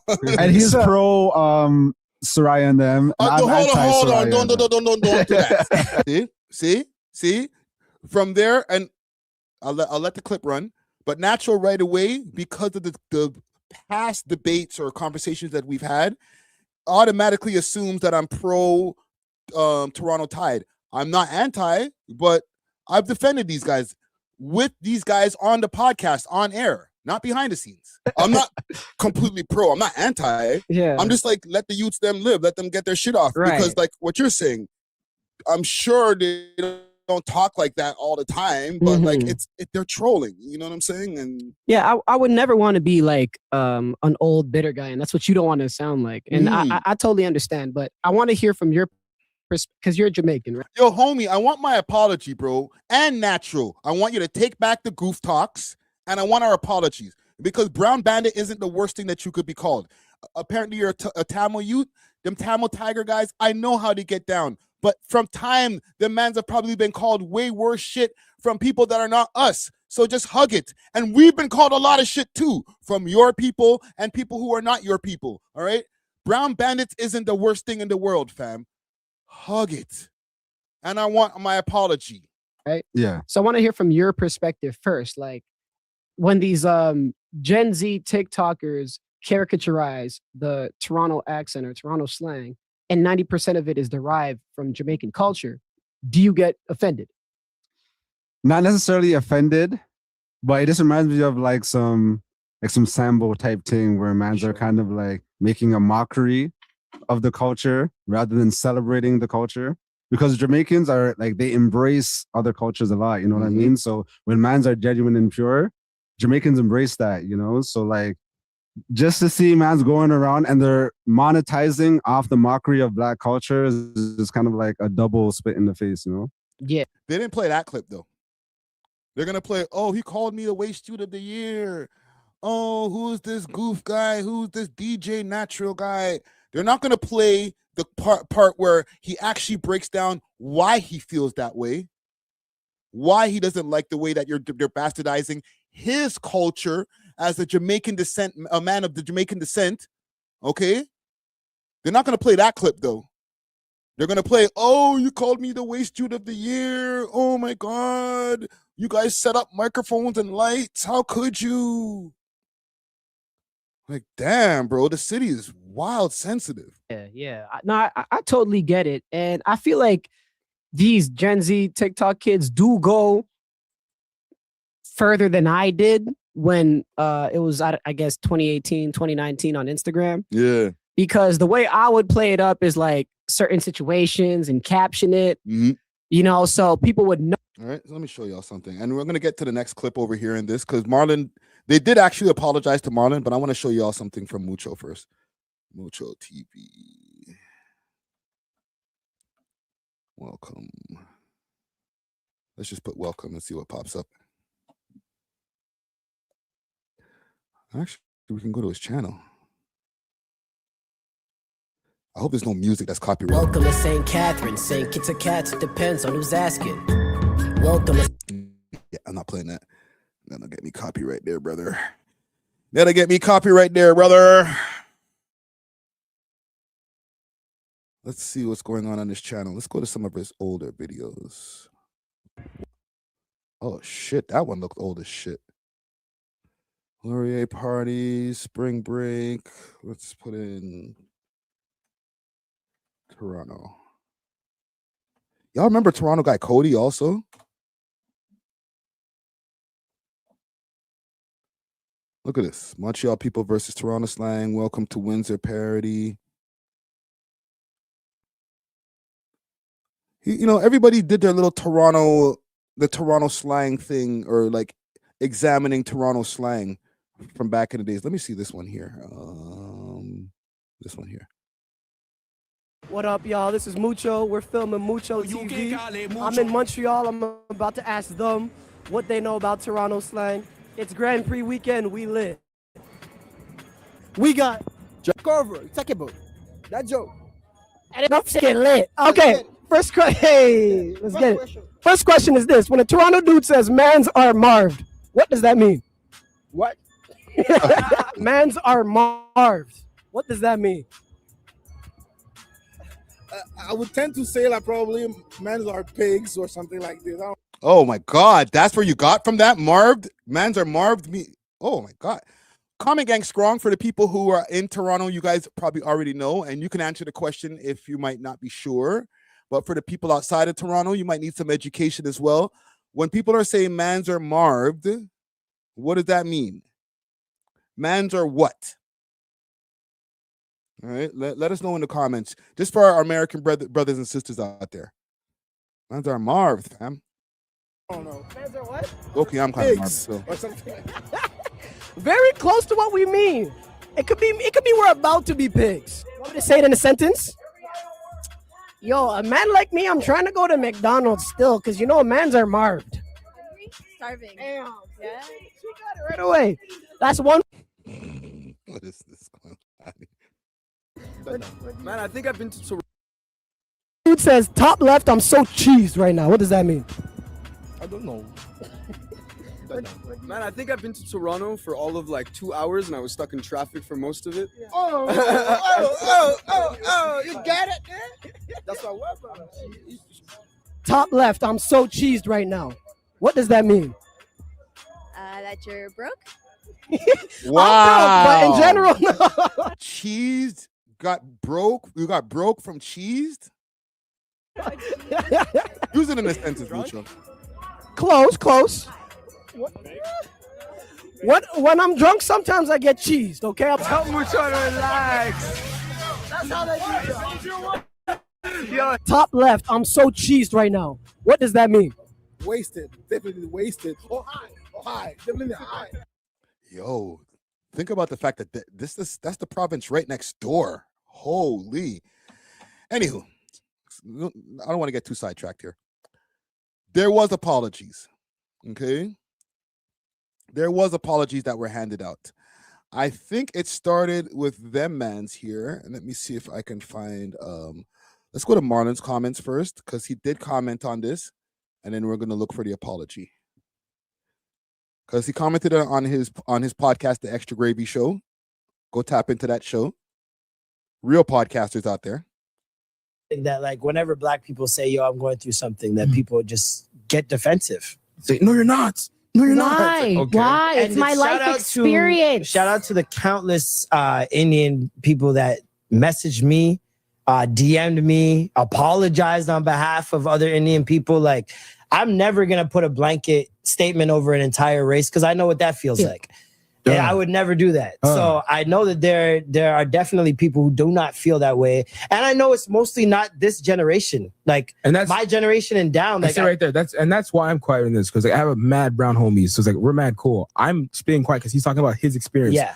And some people say, no, he's quiet because he's not agreeing with it. It's like, no. You are talking about very much not quiet at all. I'm saying, You're gassing. I simply expressed the hurt and pain that I went through. That. You said that. That's what and you the things that have been done in my life, and somehow that makes me racist. I've been getting countless threats. Yeah. I've been getting racist DMs. Some of them are so pussy they go on Shopify and message me through there. Creative. It's very interesting. It's been a wild week. Yeah. In terms of messaging, and like just to see, like, if you guys think I'm being, I don't know, negative or whatever the case may be, just go look in the comments. Yeah. Go look at the hundreds of stories. It's crazy. It's just very telling. Crazy shit, crazy. Yo, let me show y'all something. Holy, I found, because the post keeps on getting deleted. But Marlon's right, yo. They've been on him, bro. Holy. Look at this. First of all, Cardinal spoke on it. The Godfather of Toronto rap, Cardinal, with a message to Toronto Tide. Okay. Happy holidays, more life. Live life and more. Okay, and this is the guys. Where's the youth that was talking shit? I think it was this youth with the mask on. Okay, so let's see if I can make this a little bit bigger on the screen. So when I made Bacardi Slang in 2001, it was a celebration of what we did organically in the city. Truth be told, although there were different races who participated, it was a participation through the culture, and that was the way that was way more defined at the time. There are an understanding that if you participate, you respect what it's about, where it came from, and you don't overstep your place. There were codes. Oh, wow. There were codes. We all abide by them, almost. Fast forward, and the thing has been bastardized, and respectable people don't even want to claim what we once made us unique and sought after globally. Bounty Killer, who was was the #1 Jamaican artist in Jamaica at the time, did Bacardi Slang remix, etc., etc. Youths, defend your ting, protect it, protect your ting, and set the tone, or it becomes falkery, and you lose your place. Wow. Hold on. I need to throw an air horn before I continue with that. Cardi's cooking right now.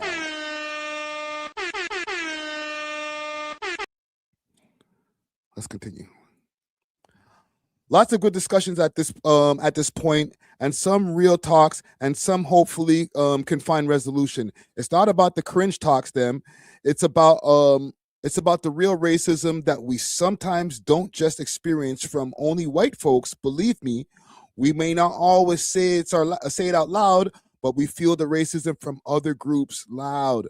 We must own up and break the cycle for the youths, them.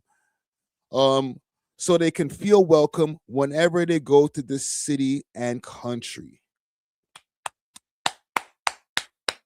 Holy Cardinal official.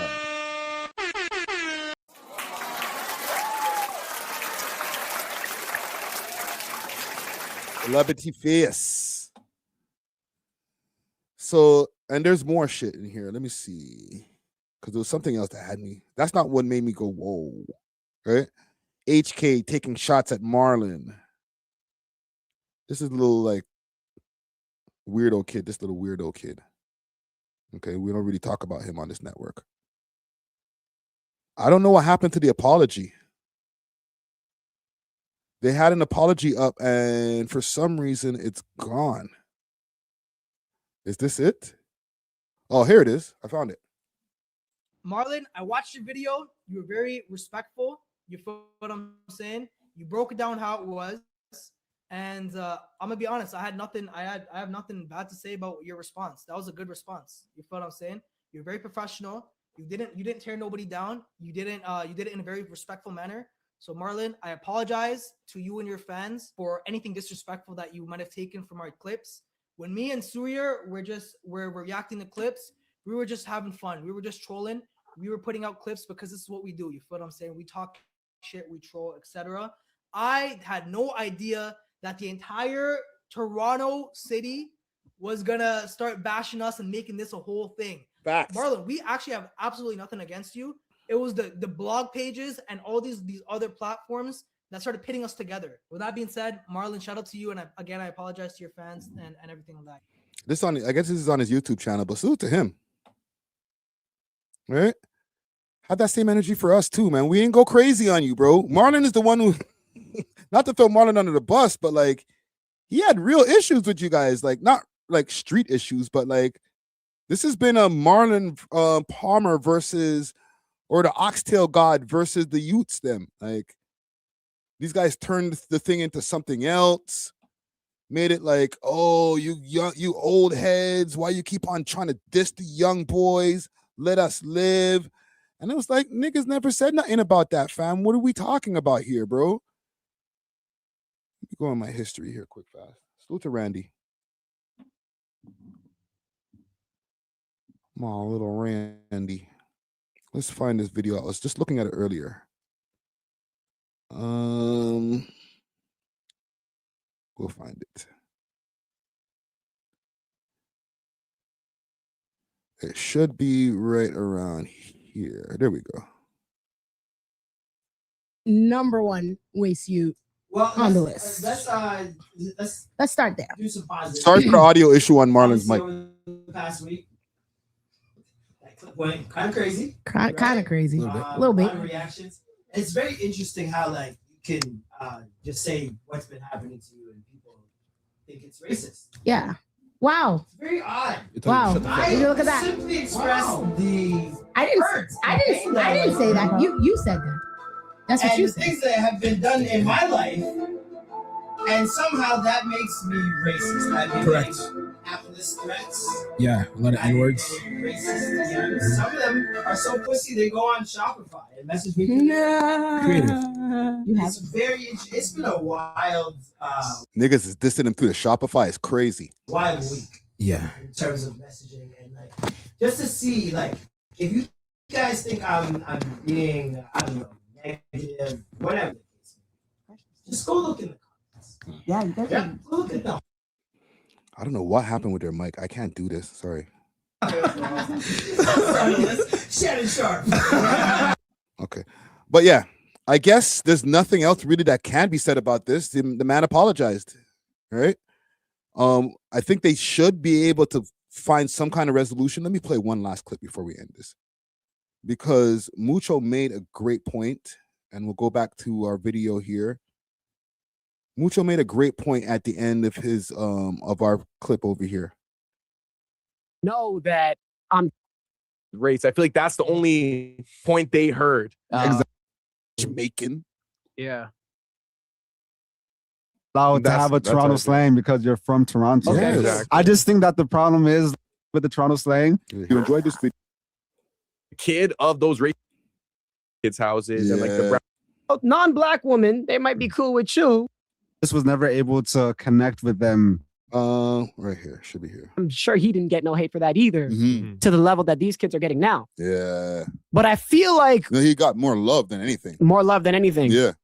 But I feel like one thing that our generation, I'll call it the millennials, are getting a little bit wrong is that they're piggybacking off of Marlon's valid point on predominantly of Jamaican culture, something that they don't like, and some people are doing it to actually move. Mm-hmm. So now people are being like, I'm seeing people piggybacking off it in a weird, give the people what they want. Okay, right here.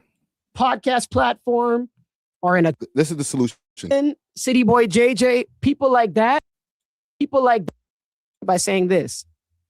Marlon, City Boy JJ, people like that have to get together on a podcast platform or in a content space and give the people what they want. I don't know why we're dividing it. Yeah. You know what I mean? I'm Like, watching that. Yeah, you'd be watching that. Yeah. And so many people, even though they're hating on either side right now, would watch it too. Yeah. And I tagged Marlon in the story. I'm like, yo, both of you guys got to get on the platform right now and duke it out. Mm. So I feel like that's the natural conclusion to all of this. Yeah, yeah. I think I concur. We might need to see, and y'all can help me out here. One in the chat if you want to see Marlon and City Boy JJ, or Marlon and some of the other guys, Soraya the Flash. Maybe have them over on the Extra Gravy show. Have the crew over there. You know what I'm saying? Toronto Tide Extra Gravy collaboration. One in the chat if you guys want to see that. Two in the chat if we don't even want to see that type of shit. We don't want to see them cringe kids, those quote unquote cringe kids talking to the Don Marlon. Right? Natural waves, right? One in the chat, fam. Bare knuckle boxing, chill. I don't know if Marlon might be ready for that. Them kids they're younger, you know what I'm saying? More sprightly. They might mess his ass up, bro. Oh, yes. Brandon Walzak. I forgot about Brandon. He popped back out too. Let me finish off the Toronto words with some Brandon Walzak. He popped back out like, yo, wait a minute. Brandon. The 6 at 6. Let's find him. Where the fuck is he? The 6. Where is this page? Did we lose his page? D6. Let's find him. 6 at. Damn. What was this page again?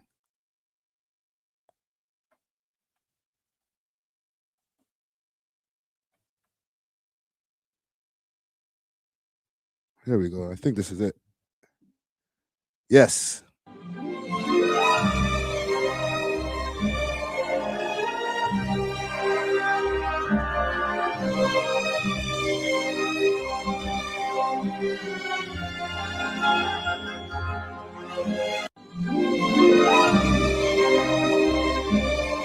Right? And he says here, this is how you repay me.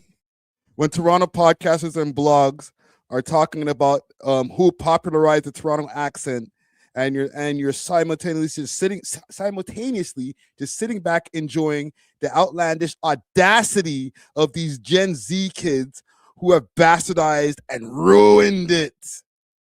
We made it funny. They made it cringe. After everything I've done for you,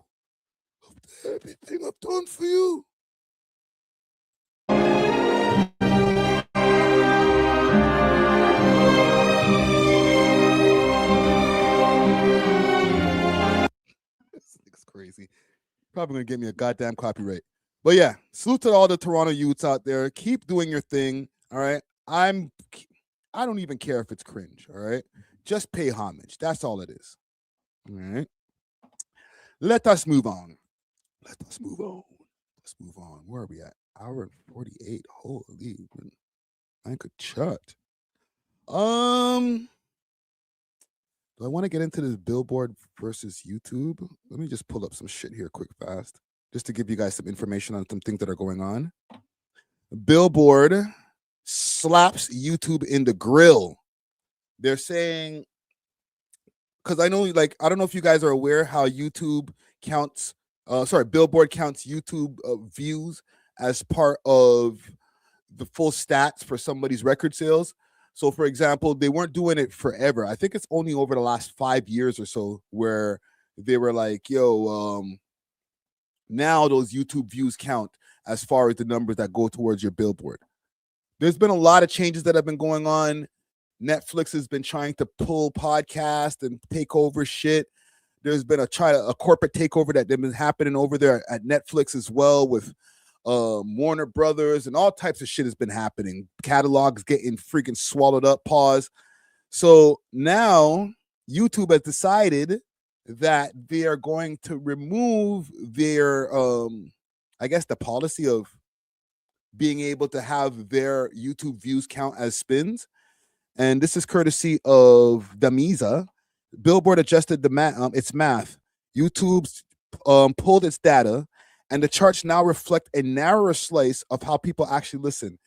This isn't about songs, it's about weightings, inputs, and who gets counted when the furniture gets rearranged overnight.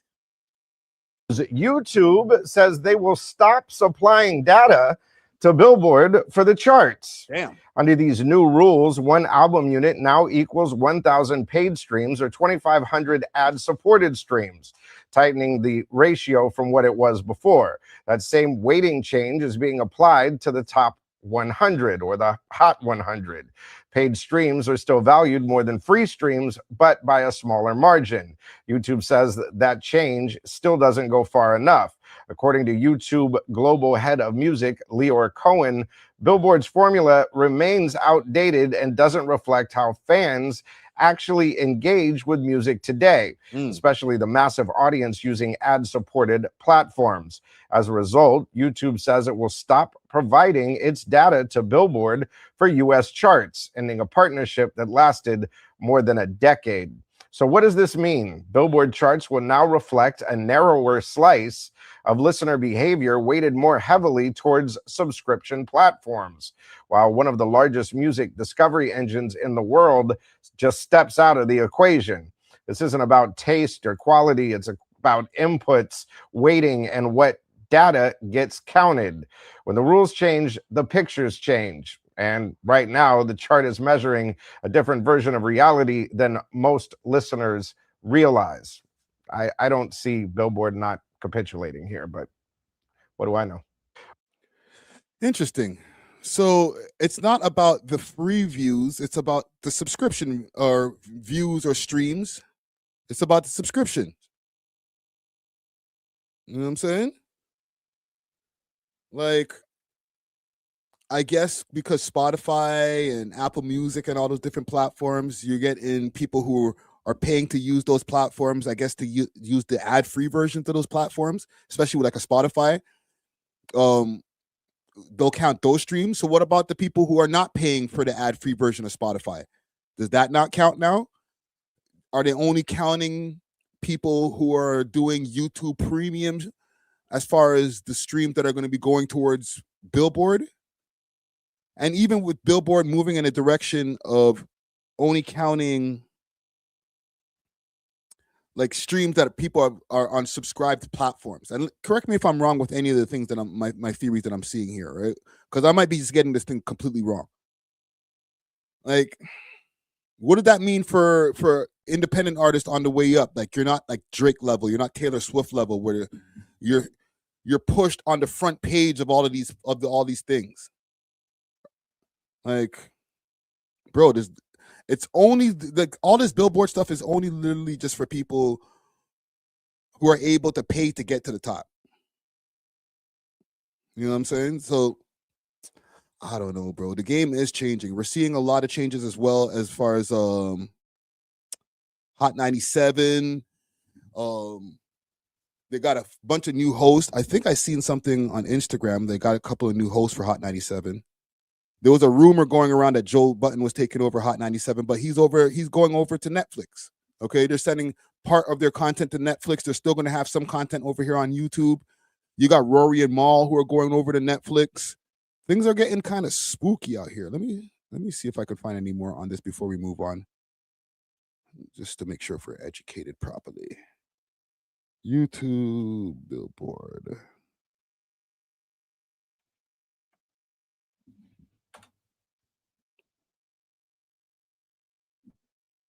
Let's see if there's any other stories on this right here before we get out of here.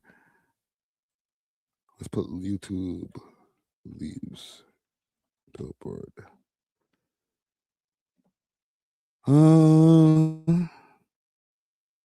Interesting. Let's see.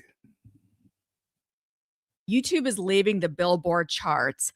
What does this mean for the charts moving forward, and specifically hip hop? As a music journalist, I predict this is actually going to have negative impact on your favors. Let's get into it. So this story is kind of a big deal, and I don't see a lot of people talking about it. But YouTube has said that they intend to withdraw their streaming data from all of the Billboard charts starting on January 16th. Now, for most of us, the Billboard charts that we look at are the Hot 100, which is the singles charts, so specifically songs, as well as the 200 chart, which is albums. But from this story that's ran in Billboard, it looks like YouTube is removing the data across the board. So the reason behind YouTube's decision is because of the way that Billboard's methodology is weighing paid versus unpaid streams. So I'm going to read from this Billboard article. The change means that a paid or subscription stream will be weighted against an ad-supported stream or free stream at a 1 to 2.5 ratio versus the original 1 to 3 ratio. In layman's terms, that basically means that if you happen to be like a subscriber to YouTube or a subscriber to any of these DSPs like Spotify, Apple Music, etc., when you stream a record, that has a higher weight when it comes to the Billboard charts. And Billboard's reasoning is because you're paying, and when it comes to the end user, specifically the artist, they're basically making more money off someone who is a paid or premium user versus a free user. I ain't mad at that. Now, if you want to get into the nitty gritty, this is what Billboard says. So right now, an album unit will equal 2,500 ad-supported streams or 1,000 paid streams. So someone like me, for example, I have YouTube Premium. So any of my streams are going to count more than, let's say, someone who's just using like the free version. And hold on. Let me address this quick sidetrack. No sidetrack. Big U. So salute to Big U, man. Hold your head over there in the Bing, man. Says Gutsy says Friday ain't picking up the phone. I've been sitting here for mad long. Ain't nobody calling me. All right? Ain't nobody calling me. Ain't got shit to say. This is a slight change from the previous number. So previously, an album was 1,250 paid versus 3,750 ad supported. So basically, that means it will take 20% fewer paid subscriptions or 33.3 fewer ad supported to equal an album equivalent unit. All of this is just numbers. I mean, these are kind of very small changes. And when it comes to the artist, of course, they would love to see more money in their bottom line. So they want people paying for these streams. They want to see individuals who are actually helping them make more revenue. But when it comes to the platforms, and this is where YouTube is coming out swinging, yes, platforms would love everyone to have a subscription, but that's just not the case. And a platform such as YouTube still has a significant portion, I would presume the vast majority of people, they're not paying for YouTube. So because of that, these are ad support. Hold on, let me see what it says. 100 million premium users versus 2.7 billion total users. That's crazy. That's a wild ratio. Let me know in the comments. 1 in the chat if you're using premium, 2 in the chat if you're not using premium. So I'm sure in YouTube's mind, that reminds me, I gotta like re-up my subscription like right now. Well, this system, this methodology doesn't work for our platform where most people are actually free users. YouTube ran a blog post, and the global head of music, Leor Cohen, many of you know him from learning Def Jam and later Warner Music Group, he said that it, quote, doesn't reflect how fans engage with music today and ignores the massive engagement from fans who don't have a subscription. And that makes sense, especially on YouTube where most people are not paying. So I could see in his mind, okay, YouTube is actually kind of being deprioritized in this billboard system. So their way of handling it is just kind of remove all of the YouTube data because, if you're not going to give us the same respect and props as, let's say, the other platforms where people tend to be paid users, then we just don't want to play. And that to me, thank you for making that point there. This is why I needed to pull this up. That makes a lot more sense now. So these guys have devalued what YouTube's streams when people are streaming people's music videos or streaming the audios. They devalued what that stream means to Billboard. Leor, who runs the music department over there, Leor Cohen, he's like, so you're trying to take the value away from the spins or the streams that we have over here, and like as if it's got less legitimate as it was before, and pull that whole shit off. Pull all of the stats. You don't even need to fuck with us anymore. Don't even count YouTube spins anymore. It's fine. It's fine. I don't know. I'm not mad at that. I feel like with that being said now, and understanding that a little bit more with YouTube saying, all right, we're just going to pull that shit, Billboard might acquiesce. They might meet them halfway. They might meet them in the middle somewhere. Is kind of what I'm reading from this decision. The other part of it, and this is just my prediction, I think that YouTube is going to lean even heavier into their own charts. So if you look at the YouTube charts now, and admittedly, I didn't know there were YouTube charts because it's not something I ever checked. They have in real time the weekly music videos, the weekly songs that are being streamed, as well as the daily artists. And if you look at their list and compare it, let's say right now to, let's say, the Billboard Hot 100, there's not a lot of crossover. So right now on YouTube, NBA YoungBoy is the biggest artist, and he's like nowhere to be seen on the Billboard charts until you get like really deep into the chart. Similarly, someone like Ice Spice is having a great day today, but most likely she's not going to chart that high on the Hot 100 because these are artists that tend to over-index on YouTube, but may not do well across other platforms as well as consumption, radio airplay. So because of that, you have this weird distinction where certain artists really are YouTube stars, but that's kind of where the story ends for them. It doesn't translate off platform. And this is where I think this story should be bigger. YouTube leaving Billboard is actually going to affect hip hop artists even more so than other genres. So I couldn't find the most up-to-date data, but from a few years ago, hip hop and R&B made up for over a third of streams when it comes to video platforms. So that means that as a genre, hip hop fans, R&B fans, we're very active on video platforms. And if you take a step back and think about it, that makes a lot of sense. I mean, I know a lot of people, especially younger fans, Gen Z, Gen Alpha, when they like a song, the first thing they do is they go to YouTube. Now, if there's a video that's facts, and from times even when I was working at the Youngsterdam, right? Used to come in there. The young people used to come in there, go to the balcony in the back to go smoke. They throw on the TV. They're not putting on like shows and stuff like that, not even podcasts. They're just putting on music videos right away and just letting music videos run, playing the shit super loud. Or maybe it's because I'm old. I was like, yo, why the fuck is these guys have it so loud, bro? But they're just running music video after music video. Mans will go, they have a shotty at the crib. They'll just run music videos on the TV. You got the TV running in the big screen on the wall. You run some music videos. Get the party started. You know what I'm saying? It's not like, oh, yo, run the Spotify playlist. Bruh.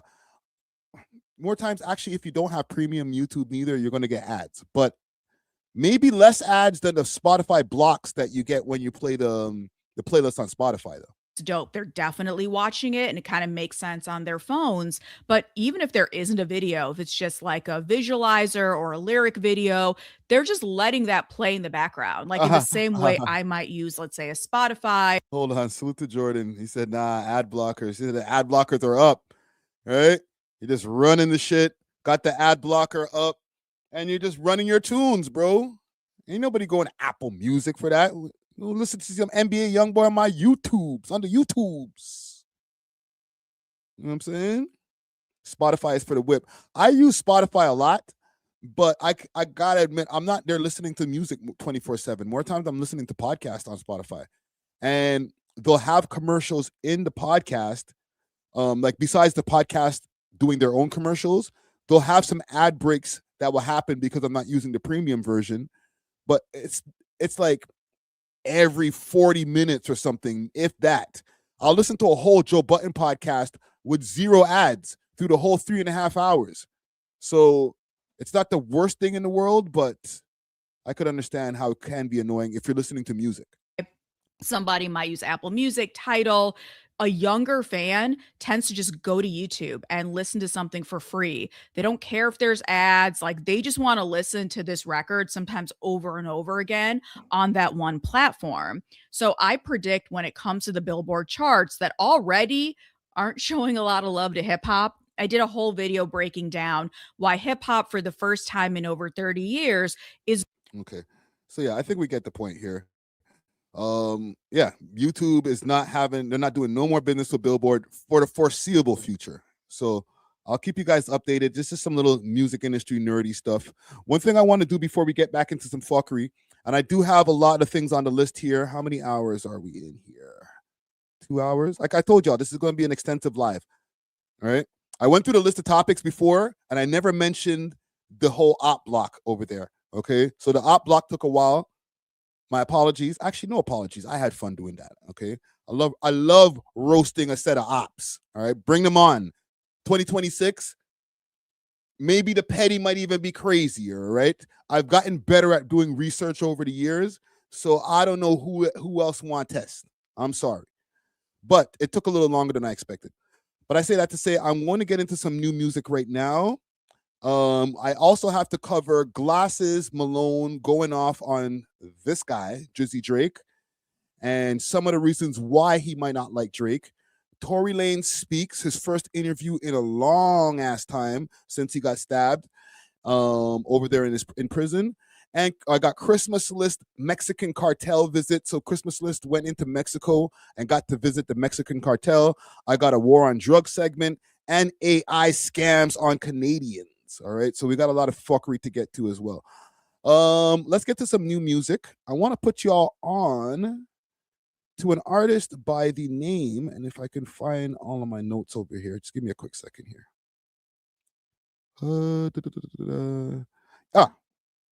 YDB Phantom. Okay, or Phantom. All right, I got a music video I'm going to show you guys here. But before I pull up the music video, I want to go to his Instagram page, see what we can see, and then we can go over to the music video. You know, just a quick, put people onto some new music that's going on over here. Let's pull up his Instagram, YBD Phantom. All right, let me hit him with a follow back right there. Bang.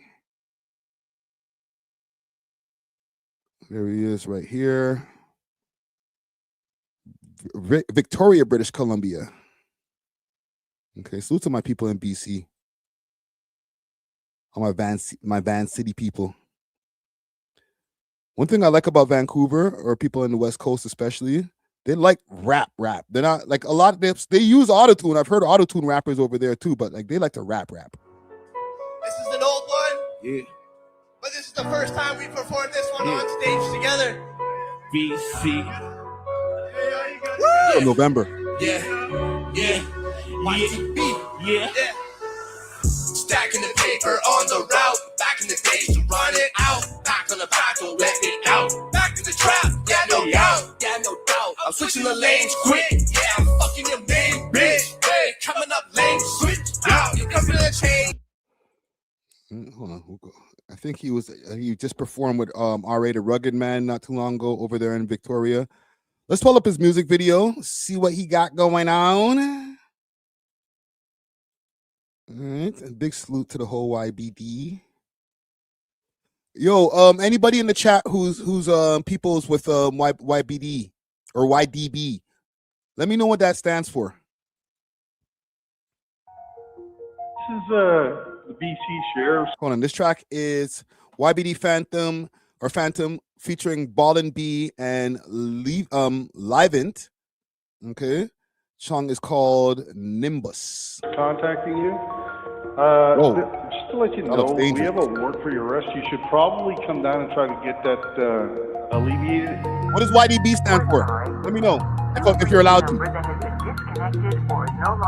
Let's go. Stuck in the past, I had to move on and adapt. Used to post up in traps, was breaking down packs. I was addicted to Zans, had to find a new path. From water, whipping in pans, now I kick it with fans. Let me know if y'all feeling this Get in to the the comments. fans, fuck all your demands. They told me, stick to the plan, I'll be within a lamb. Got a shipment from van, couple bricks in the van. Now I Hey, shipment from van, couple of bricks in the van. What do you mean by that? No, I'm playing. I like the video so far too. And that bar is nice. stand where I stand, and you This scene right here in front of the church, if that's a church, fire. know I'm the man. Dark clouds on the road. When I'm home, they gon' know who I've been, who I owe, where I sin, where I fold in the city that I hold down. Yeah. It's like, yeah. Dark clouds on the road. When I'm home, they gon' know who I've been, who I owe, where I sin, where I fold in the city that I hold down. Who's singing on the hook? He's floating on that one right there. Jang. Bang, bang, bang. Let me know if it goes on my soul. Had to touch the road. The city that I hold down. Let me know if it goes on my soul. Had to touch the road. The city that I hold down.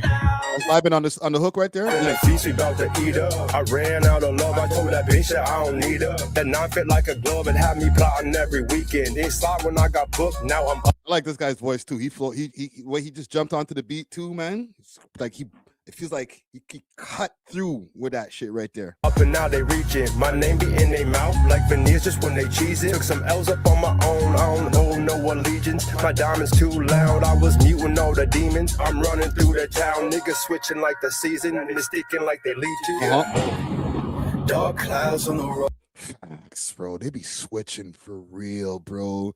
It's like you might have been seeing what's going on over here, bro. They be switching like the seasons. Oh, when I'm home, they gon' know who I've been, who I owe, where I sin, where I fold in the city that I hold down. Yeah. It's like, yeah. And dark clouds on the road. When I'm home, they gon' know who I've been, who I owe, where I sin, where I fold in the city that I hold down. Ice up on my neck, but my heart still froze on the low. Keep the circle small, everybody can't go. Never trust a soul, everybody playing roles. Never trust these girls, cause they turning into hoes.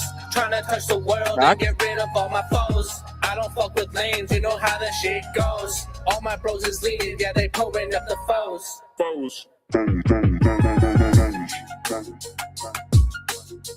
I don't know if I can condone that part there, bro, but keep doing your thing though. The fours, pouring up the fours. I'm not with that, but I'm old. Shut up, Friday. Charlie. Out of here.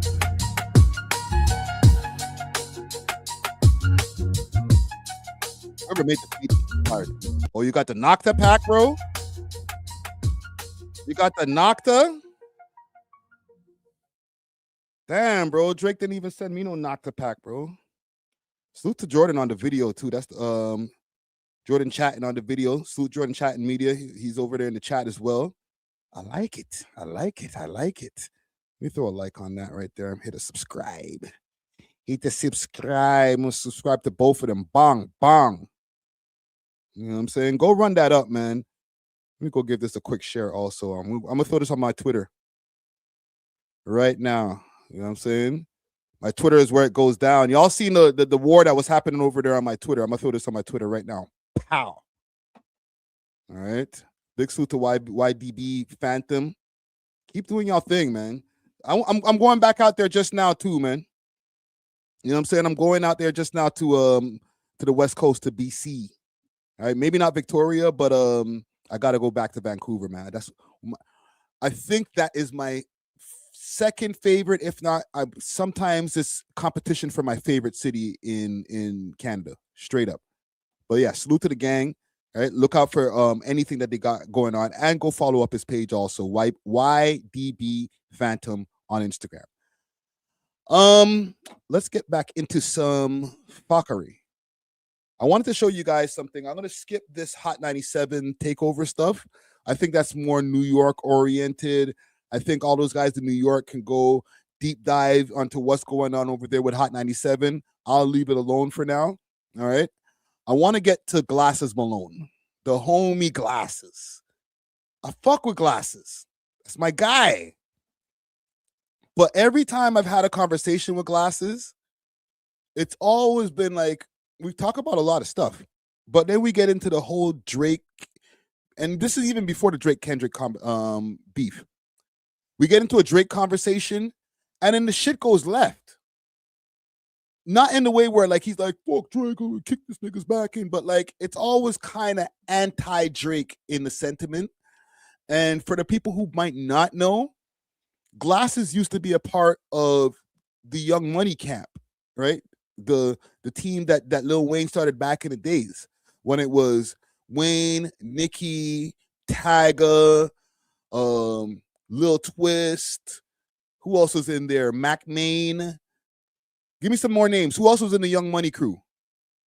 Who else is in that Young Money crew from back then? There's somebody I'm missing. There's Mac Main. I mentioned Lil Twist, Tyga. Right? Who else am I missing from that crew? Gutta. I used to call him Gouda. Right? Gutta. See, y'all know. Gutta. Young Moolah, baby. Right? Salute to Nicki Minaj. Salute to Drake. They made it. But one thing I forgot, and only when I interviewed Glasses the first time, is that he was a part of Young Money back in the day. So then that is when he met Drake from way back them times. And he's probably going to disagree when he sees this. I'm not even saying if he sees this. When he sees this, he's going to disagree. But I think from then, he didn't like Drake.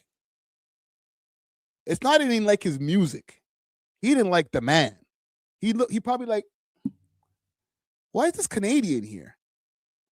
Why does he talk like that? Like he kind of like sounds like he's kind of cosplaying one of us Americans. Like, and I know Glasses, he stands on like pride and culture. Like I fuck with him. You know what I'm saying? He's a man of integrity. I fuck with him. But something about Drake just rubs him the wrong way. Pause. Where like every time that nigga's name comes up, it's never like, you know what, Drake, good rapper.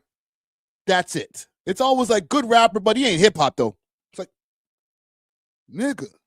So I'll play his rant because recently Drake jumped in Ebro's DMs. I was gonna say his comment section, but he DM'd Ebro. He said, "Die slow, pussy. We got some shit for you." Or die slower. My bad. Die slower, pussy. We got some shit for you. And they were like, whoa, what does that mean? Oh shit, is he gonna threaten me? Sue him. And Glasses did not take that kindly. And this is what he said. Bitch ass shit. Why would you DM that man? But this has always been this nigga problem. He finds people he think he tougher than, or he finds people that he think ain't tough. And he do that old punk ass shit. Punk ass shit. It's a lot of smoke. It's real smoke out here for you, Playboy, if that's what you're looking for. It's way smoke. If you sending that to this radio, nigga, don't mean nothing. You got to do something, homie. You got to actually do something. You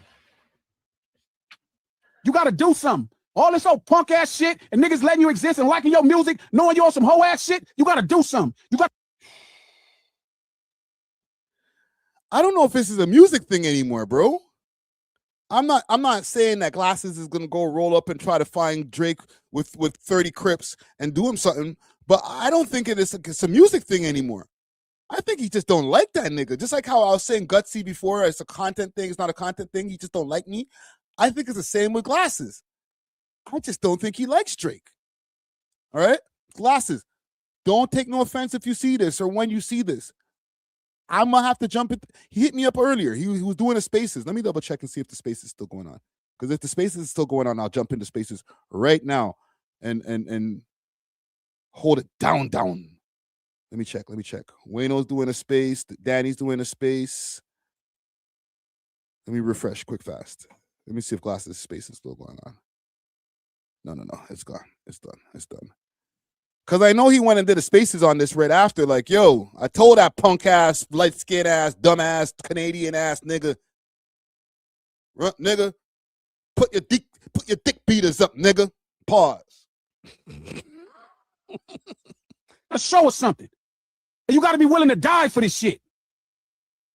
Y'all are Drake to me. Andy, y'all are Drake. You got to do something. Do it. You got to actually do something. You got to put up or shut the fuck up. And if nobody else going to tell you, I'm going to tell you, Crip. Put up or shut the fuck up. Go spend some money and show us. Go spend some money and show us. Show us. Get out here with your own hands and show me. Yo, he just told a nigga, yo, die slower, pussy. We got some shit for you. He might have been talking about the Iceman album. You see the Iceman right there? Damn, bro. Why you... This nigga sounds more upset than Ebro. Holy. Let me see if I can find the Ebro footage. I didn't even have that as one of my accompanied clips. But let me see if I can find the Ebro clip, because damn, I want to see how Ebro's energy was in comparison to Glasses. Like, Jesus Christ, nigga.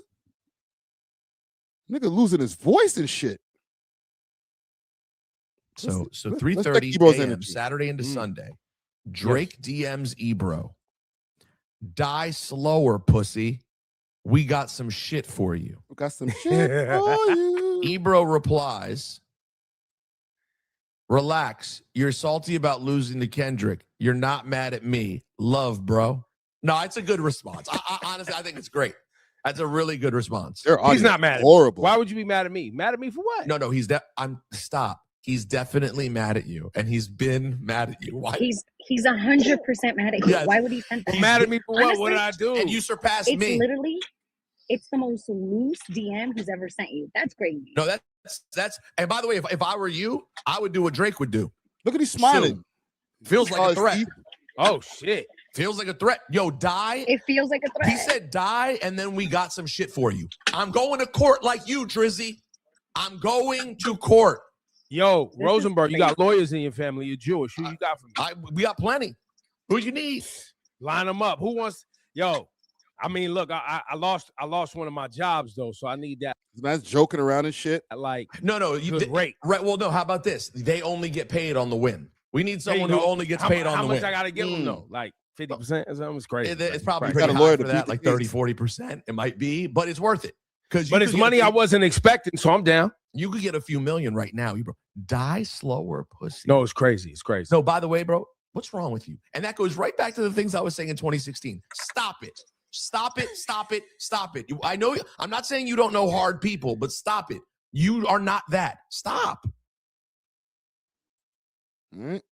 Even Rosenberg, he wasn't even that. He was saying that, you know, maybe we should sue and stuff like that. But he was like, you punk ass bitch. Nigga. Do it if you're gonna do it. Like, whoa, Glasses. Maybe he's just doing the rant thing. Like, yo, it's Christmas time. I need to, you know, get this money up. Let me get a good rant off. I fuck with it. I'm down. I'm ranting Ricky. But like, nigga, you sound like you want to punch him in his face for Ebro. Like, Ebro, don't worry about it, Ebro. This is another problem. Bitch ass shit. Why would you DM that man? But this has always been this nigga problem. He finds people he think he tougher than, or he finds people that he think ain't tough. And he do that old punk ass shit. Punk ass shit. It's a lot of smoke. It's real smoke out here for you, Playboy, if that's what you're looking for. Who is that? Are you going to be... And Glasses, you know I fuck with you, fam. I've interviewed you twice. You know what I'm saying? I'm still waiting for my invite to the No Ceilings podcast, but we'll talk about that next time. Maybe when I actually get to the West Coast. All right? And to be honest, I ain't even trying to fuck up my reputation with Glasses, because he might be my check-in man. I might need him. I ain't even gonna lie. when I do make it over to the West Coast, I might be like, yo, Glasses, I'm checking in. Right? But fam, you sound like you want to hurt the man. It's way smoke. Like you sending that to this radio nigga don't mean nothing. You gotta do something, homie. You gotta actually do something. You gotta do something. All this old punk ass shit and niggas letting you exist and liking your music, knowing you on some hoe ass shit, you gotta do something. You gotta show us something. And you gotta be willing to die for this shit. Y'all are Drake to me. Andy, y'all are. What did that mean? Y'all are Drake to me.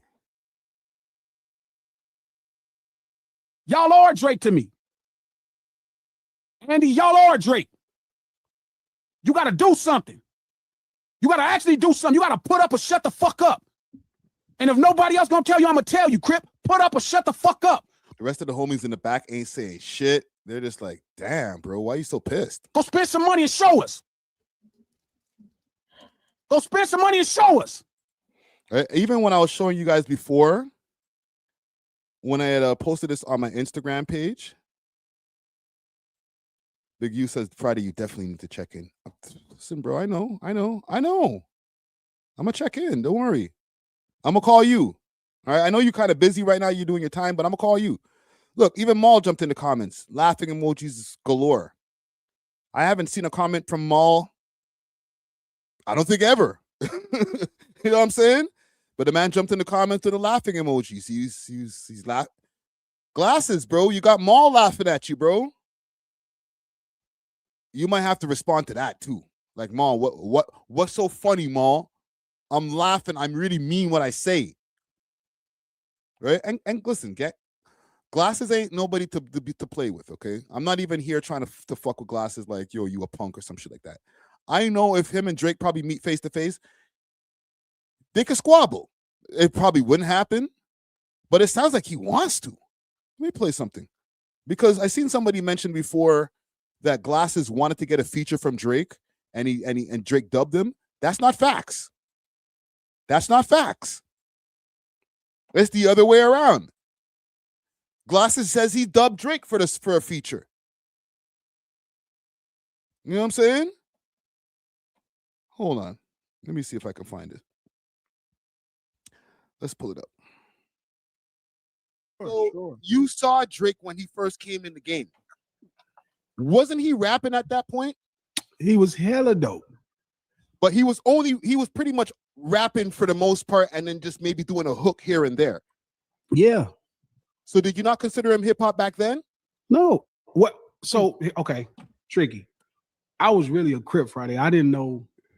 I wasn't into hip hop. Like, I know that sounds odd. Like, I bought all the albums, as long as I could. My mom, I was raised on the music, but I wasn't studying it. Him and Dot, Kendrick and them, they were like real students of the art.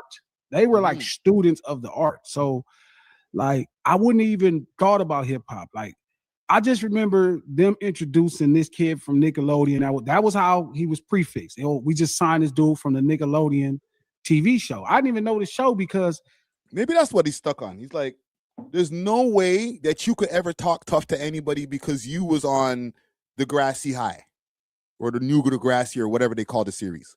Like, I was already an adult, so I wasn't watching Nickelodeon. Like, the Nickelodeon shit I saw was like Darkwing Duck and Dare and shit like that. Double Dare. I didn't see no fucking Degrassi. Like, I was already a gang member and shit. I went to jail and fucked up and shit. So I didn't know what they were talking about. But I remember meeting this dude and he was just like this really well-mannered dude. He was just a really cool guy. You know what I mean? And I remember talking to him and listening to him talk and seeing things. I'm like, how the fuck is this gonna work? You know what I mean? Like how is this gonna work?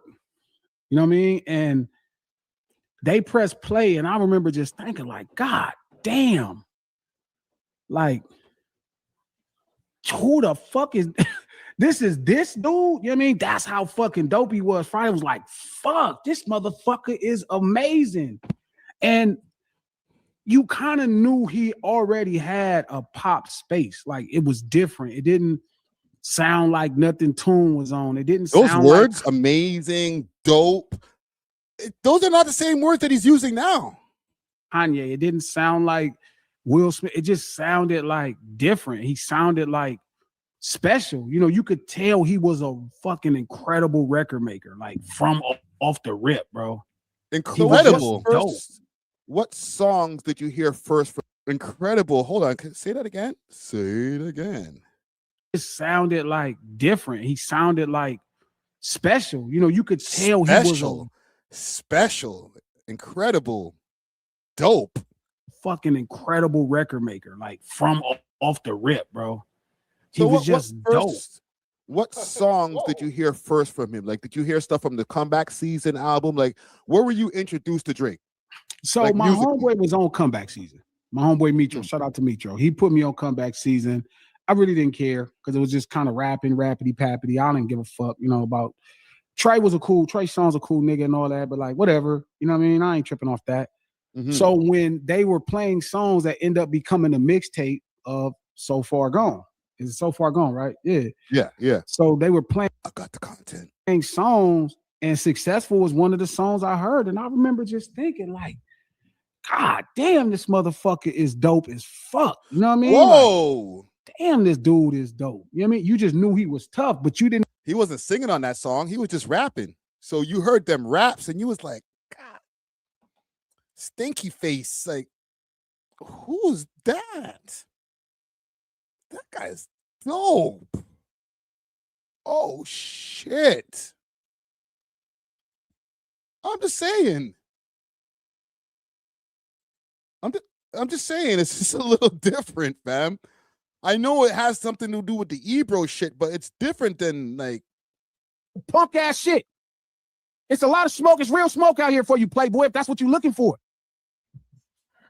It's way smoke. Like you sending that to this radio nigga don't mean nothing. You gotta do something, homie. It's different energy. I don't understand, bro. What did this nigga do to you? Even think, and it was pitched like he was kind of different.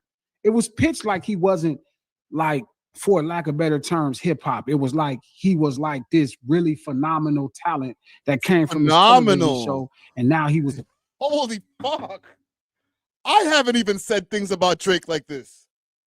Yo, Drizzy, hold on. Let me stop this thing here. Where's the thing? Bro. Oh, it turned the other way. Nigga, I'm trying to talk. Yo, phenomenal. He said phenomenal.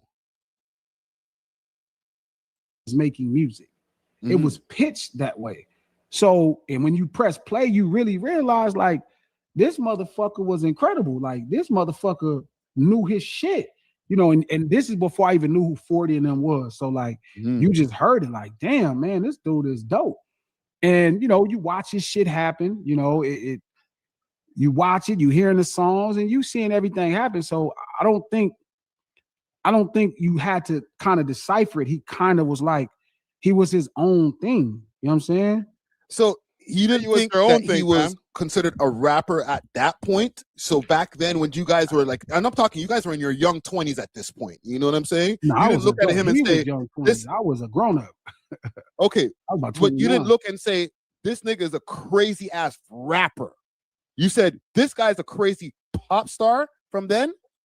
It was okay. So I think the issue is in the term rapper, right? I think you feel like rapper means hip hop. Oh, both. I'm talking about him being a part of hip hop and being a dope ass rapper, not just a rapper. Pop. I'm trying to get him into the corner right there. Pause. Like, yo, bro, come on, man. Just say that the nigga was a dope rapper. Star who can rap. His songs felt bigger than anything happening in hip hop. Like it didn't feel like none of the stuff we were making. It didn't even feel like none of the stuff Tune was making. Wayne was making. Like it felt closer to the stuff Nicki was making, but it wasn't. It had more soul than, let's say, like the song she might have been doing with the early stuff. You know what I mean? Like he still had more of a soul to what he was doing, so it had a unique pop feel. But it didn't feel like, you know, it didn't feel like traditional sense hip hop. Like, you know what I mean? And even when they were trying to get us together on a song, bro, like I didn't know how a song would work. So like you guys were supposed to have a collabo and you never did it? Hell no. because I was really, I know, right? I know. And my homeboy shot, right? Look Murray. Look at Murray. Look at him. Look at me.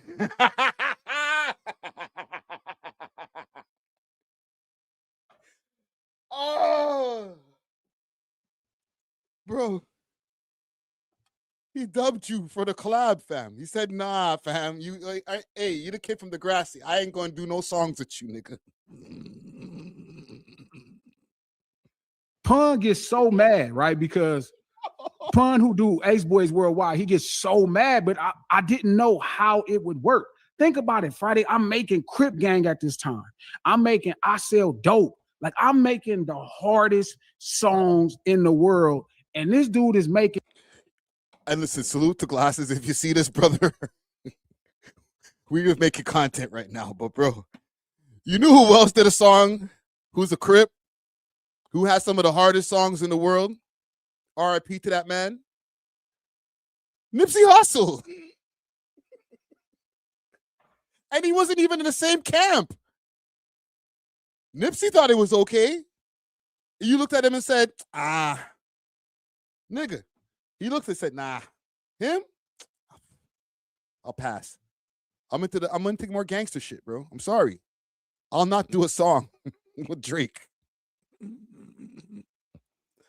This shit aged badly. In like these hella clean, like really great cliche kind of, all human being anthems. Like, you know what I mean? He was just like special as a talent. And I really didn't have any desire to fuck with him or work with him, even after he was successful. Friday was like, damn, like how do we cross? I'm a Crip from Watts, and then he ended up doing a song, like even after everybody kept trying to get his, Baby was trying to push it, and then he did a song with Nipsey, and the song was just like not tight. It's like the Killer song, like, it just didn't work together. And I'm like, see, I knew this shit would work, but then that like song 2-3 years later, bad. That wasn't so bad. That song was that was pretty fire, bro. Don't do that.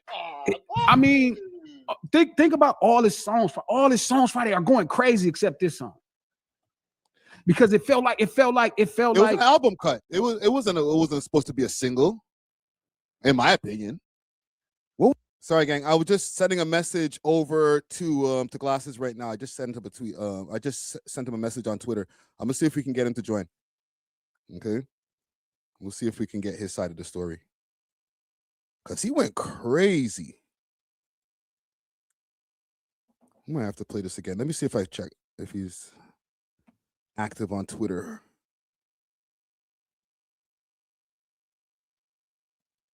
He had the hold on, let me see if I can play this. Can I play this without showing our DMs? Okay. Let me show y'all something, because they did talk a little bit. I'm not trying to spend super long on this segment, but so it's F the streets, it's really F hip hop. Let me see if they talked about this a little bit in here. Let me just go a little bit. this is a fact, and we see it every day. We would never call nothing else that nobody is doing street, or we would relate to this as the streets.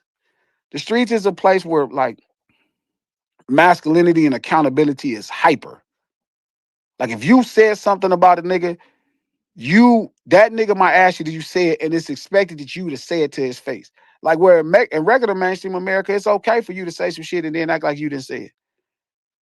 In the streets is like you're demanded. The accountability is on another level. If you are part of this community, you are expected to represent this community at the highest level all the time.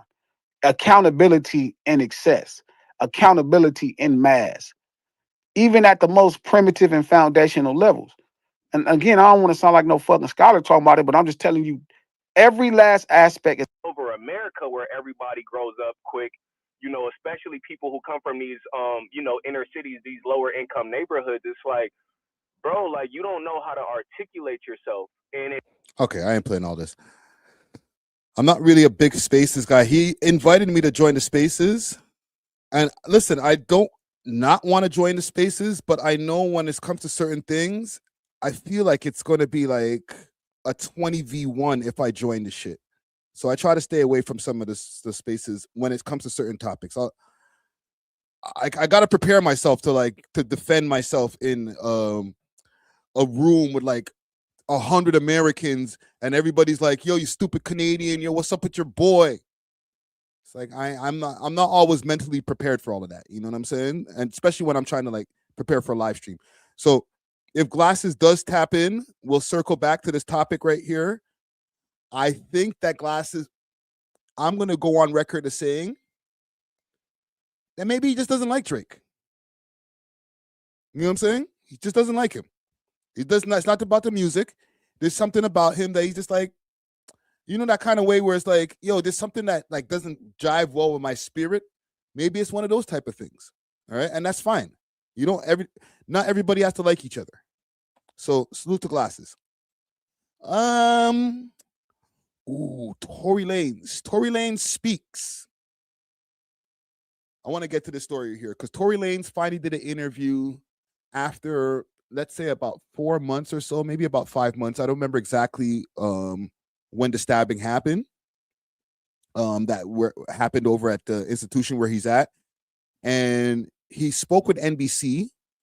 I'll run a clip here first, and then we'll go to a little bit more of the interview itself. Okay, this is courtesy of the Shade Room. Let's pull it up on the screen for y'all to see. And free Tory, man. It's crazy. I don't know if this is going to help, but this is courtesy of the Shade Room. It says Tory Lanez speaks pardon from Gavin Newsom in case against Megan Thee Stallion, plans to file multiple appeals with claims of new evidence. I'll play the first clip and then we'll go and find a YouTube video.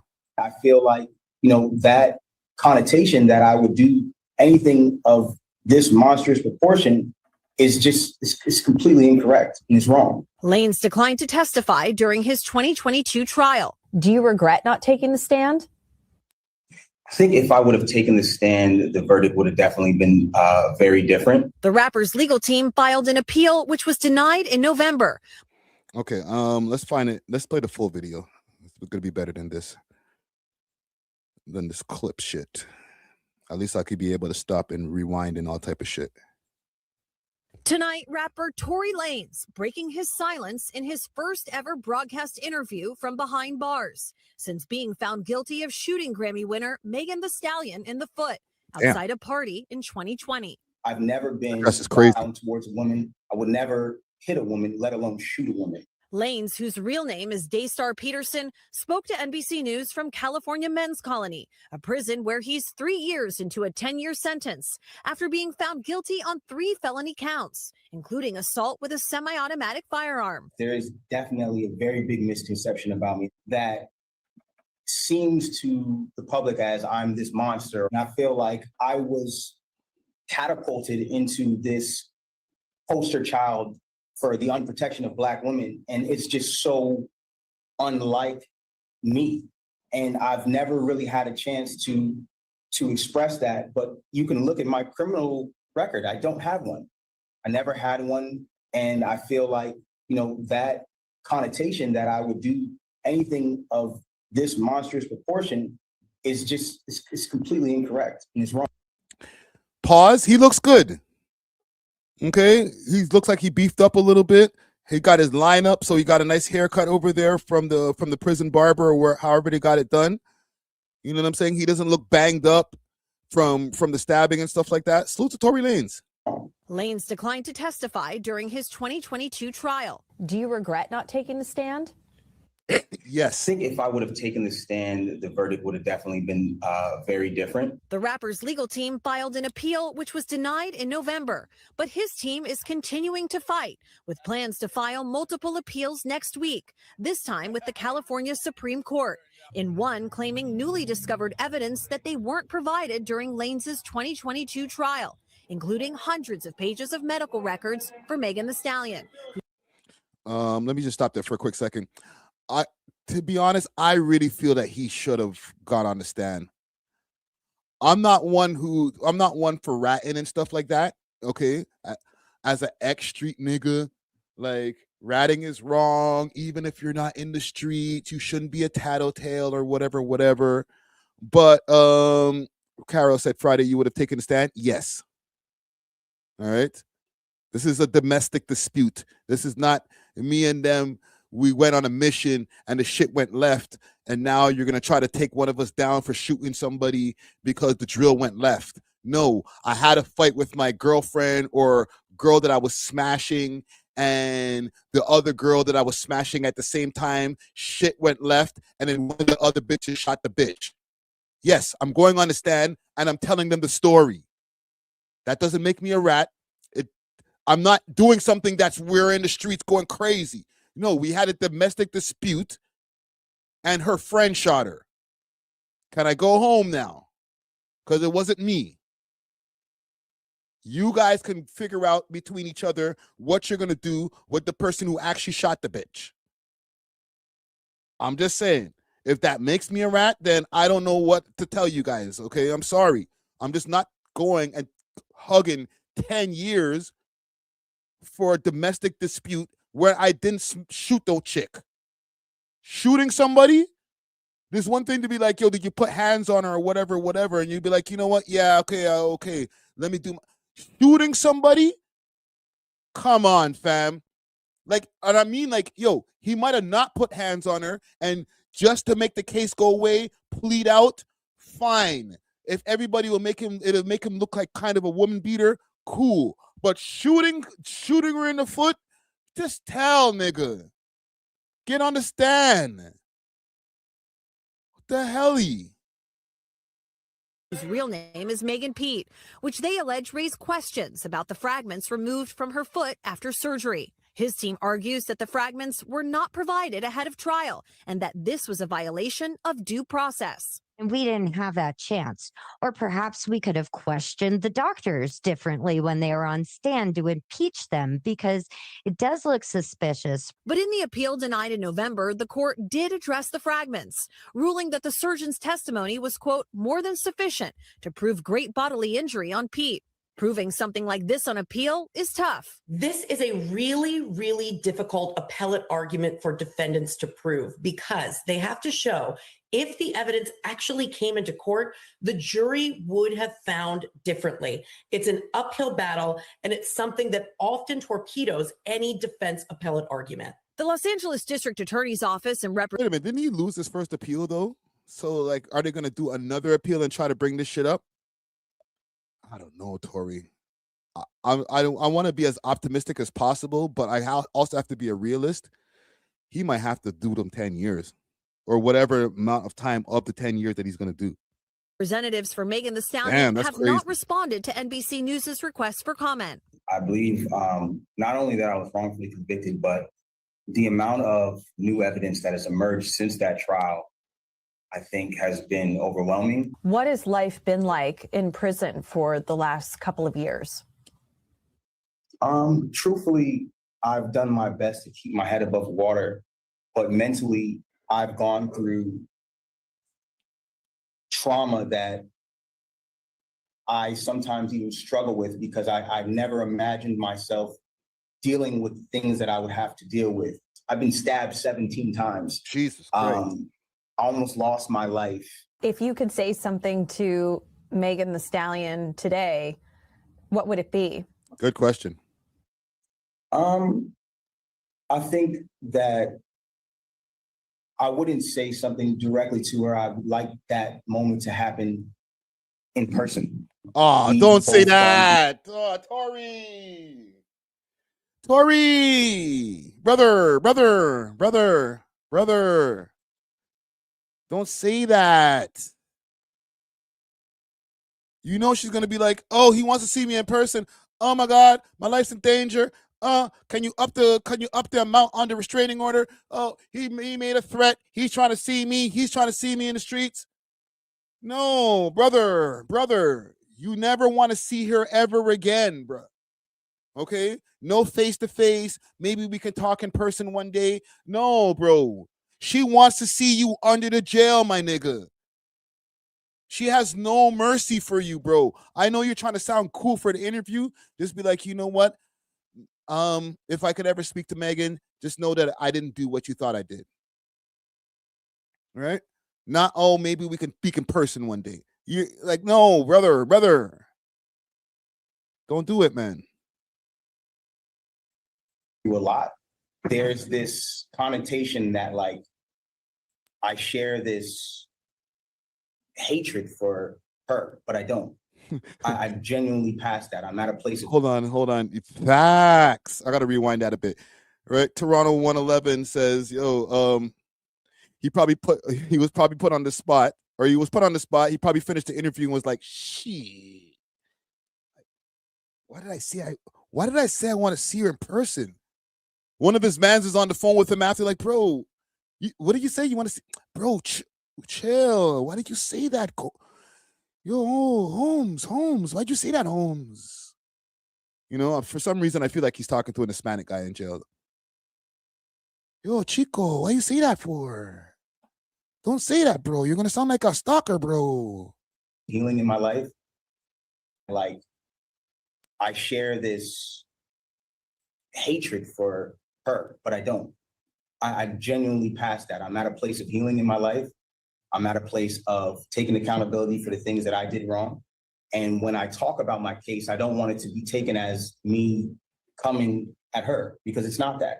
I'm just asking for somebody in the system to look at my case and look at the evidence and ask if this was fair.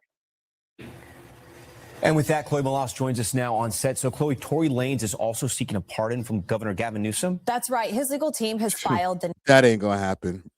What is that guy? A Democrat congressman? That ain't happening. necessary paperwork, and it is before the governor now. So they're seeking a pardon where his criminal record will be wiped clean, he would be released from prison, or to have his sentence commuted, meaning that the time he has served is sufficient, and release him, but that doesn't change his criminal record. As for when this could happen, the governor typically does these twice a year.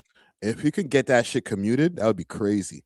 And then he wouldn't have to, like, he'll have the criminal record, but I don't know if that still means they're going to deport him. So this could happen before the new year. All right. Chloe Malas for us. Chloe, thank you. We thank. What's the date today? Today's the 19th. I don't know about that, homie. Y'all think that he can get commuted or at least get a pardon of some kind from Governor Newsom? Because I don't know if he care about him like that. You know what I'm saying? Like, he a Canadian in the end of the day. Like, yeah, you make your money over here in America and whatever. You help us, you know, you bring a lot of income to our economy, I guess, with your little rap and singing stuff. But, and listen, this is all due respect. It's not like The Weeknd is in jail, so they're probably like, I'll think about it. All right? Just put the papers on my desk and I'll see if I get to it. I don't know, bro. I want to be as optimistic as possible, but I don't know if this interview is going to really help Tory Lanez's case. Let me see what you guys are saying over here in the chat as far as the poll that I created. Will Tory get out early? 70% of y'all are saying yes. So who knows, man? Maybe I'm the one who's completely off. And like I said, I would like that. All right. But I just feel like the American government is not as forgiving as maybe we might be as fans. You know what I'm saying? Or people who love him. So I'll say this in closing. Free Tory Lanez. All right. I know sometimes for some people that saying that could be problematic. I don't care. Free Tory Lanez. We want to see you home and in America. Okay, not home over here in Toronto. That's cool. Just come here and do your tour. But we want to see you back home, Miami, wherever that you were before. All right. Salute to you and salute to the whole team.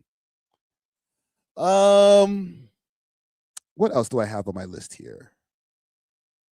Oh, I want to just show you guys something here. Christmas list. Salute to the homie Christmas list. Christmas list. All right. Travel YouTuber. He goes all over the world. We've reacted to multiple videos on his channel here. He went to go see barbecue over there in Haiti. He's gone over and seen like some of the biggest, baddest Jamaican gangsters. He's gone all over the place, yo. Yo, salute to YouTuber No Plug, who just popped up in the chat over here. But yeah, Christmas List has gone all over the place. I've gotten the pleasure to interview Christmas List I think maybe 3-4 times at this point when you include the virtual interviews that we've done. But he's always on the move, and he went to Mexico and he interviewed people from the Mexican cartel. I'm not sure if it's the Sinaloa cartel, but I'm going to pull up the video right here and we'll do a quick reaction. When I do my reactions to the Christmas list videos, I don't do the whole video pause. Well, no pause. But I might do this because this is only 19 minutes. No endorsement. This interview is presented for educational purposes only. Yes, good afternoon. My name Let me is... just check the title here. Mexican Cartel Hitman Rare Interview. Culiacan, Sinaloa. Interesting. Chris, and my channel here is Chris Must List. I'd like to welcome you. So normally my intro is filmed before my day begins, and I don't entirely know what type of trouble I'm about to get myself into. But this instance is different. I've already completed the interview with a Sicario that you guys are about to watch any minute now. 2 nights ago, I was at a bar in the center of the city on purpose. I was having a few drinks and I was looking for flashy people. It is not easy to get in with active cartel members and Sicarios. So I had a few drinks and I saw 3 guys come in and they looked a little bit flashy. So I started a little conversation with them, showed them my camera and my YouTube channel. And I'm like, can you help me? Now, my Spanish isn't great and their English wasn't great, but through the use of our cell phone, we were able to go back and forth. And they say, yeah, they know a guy. And if I pay him money, the amount of money I'm about to pay him is 5,000 pesos, Mexican pesos. That is the price he charges to kill someone. So they Whoa. This people's Christmas gift's more expensive than that. And that's like the Christmas gift that the kid is mad at. Like, oh my God, it's only $300. Like a PlayStation 5 is more expensive than that. Holy shit, man. We're speaking back and forth. He'll give me 20 minutes of his time if I pay him the same amount that somebody would pay him in order to kill someone. Getting in a stranger's car and we're heading towards the mountains. And the mountains right now are very dangerous because of this cartel war. If you watch my other... Hold on, this is fucking my head up, bro. I want to continue the video in a second, but that's crazy. How is it that it's like 4 bills to off someone, fam? That's a human life. Holy shit, man. That's some real demon shit, bro. For real, views from the phone, dinner. That's like a friggin' somebody's taking some girl out to Nobu, fam, and spending less than that. By the time you take a girl out to Nobu, that's 2 bodies for one of them guys. I haven't even thought about purchasing a PS3 in a minute, far less more than a 5. So what's the average price of a PS5? So what, 4 bodies for the price of a PS5? What the hell? Videos on the series. There are dead bodies every day. Murder happens here like this all day, all night. So I'm on my way. And I asked my translator, Santos, to come on this trip. And he said no. He's not about to risk his life, which I understood completely. So I was using a phone translator for the most part and figuring that I can add the captions when I get home to Toronto, which is what I've done. Hit that. Hold on. Let me answer this question that has nothing to do with this video right now. Why is that Smurf rotating is distracting? What is it? What are you talking about? What Smurf? Are you talking about the Iceman? You better not be chatting nothing on the Iceman name. Yo, pussy. Yo, fold that up real quick, eh? I'm playing. I didn't mean to call you a pussy. Fold that up right now. Okay? Just don't talk no talk shit about the Iceman, all right? Let him spin. Subscribe button. I promise I'm going to bring you to places solo, no security team when I travel. Fold that up right now. I'm going to bring you guys to places in the world that nobody else has been and talk to people that nobody else will talk to. So do me a favor, show me some love, hit that subscribe button. Now we're about to get into today's interview. Good morning. It is Christmas List. I'm here in Sinaloa. I'm not going to disclose my location. I'm somewhere up towards the mountains. Last night I met three gentlemen at a bar. We were drinking. They said they can connect. Let's get to the guy. Three gentlemen at a bar. Que lo han aplastado por las adicciones que he consumido y poco a poco me fui desarrollando. Okay, let's go through these. A sicario is a hitman, a person in need, used because of the addiction I had, who little by little became a professional killer. Interesting. Es matar, torturar. It's killing, torturing, and giving your life to people that feed you. Y dar la vida por las personas que te dan de comer. I'm assuming that not many sicarios live that long. It's a very dangerous job. Tal vez sí los matarán, pero personas que andan de fachosas, por eso las matan, rápido las encuentran. Y'all read all of that, right? Pero una persona que es humilde y ha empezado desde abajo, nunca las started from the bottom, now you're here, right? But not someone who is humble and careful. I started from the bottom. encuentran, porque somos humildes todo el tiempo. They never find me because I'm humble. All the time, we go around pretending to be something. We don't want anyone to realize that we're sicarios. No andamos aparentando ser lo que no queremos que se den cuenta nadie. Todo se hace en discreción. Keep it discreet. So when I met you, you said to back up. You don't want me too close to you. Yo, look at this guy. You know what I'm saying? He's not no buff crazy dude. Pause. Like he just, he's masked the fuck up. But you could tell by his tattoos though that if like anybody's like investigating him, and I'm not in Mexico, so yo, Christmas List, you're a better man than me. I've said this every time I watch one of his videos, but I gotta say it again, bro. Every time you come back to Canada, you must be like, damn, bro, thank God I made it home. Because what are you doing, fam? Is he uncomfortable around people? Porque desconfío. No confío en mi propia sombra. What about a relationship? You have a wife? Yeah, and she knows what you do? What? No. Your family? How you got a wife that don't know what you do? So what do you tell her what you're doing? Do they know what you do? If somebody hired you to kill somebody, what is the cost? How much money am I going to give you to have somebody killed? Para matar a una persona, depende qué delito haya hecho esa persona. Depends on the crime he committed. If he kidnapped, hard-worded somebody. Secuestró, violó, todo depende conforme las reglas. Got rules in the cartel. En el cártel de nosotros. What is the least amount of money that you would take to kill someone? 5,000 pesos.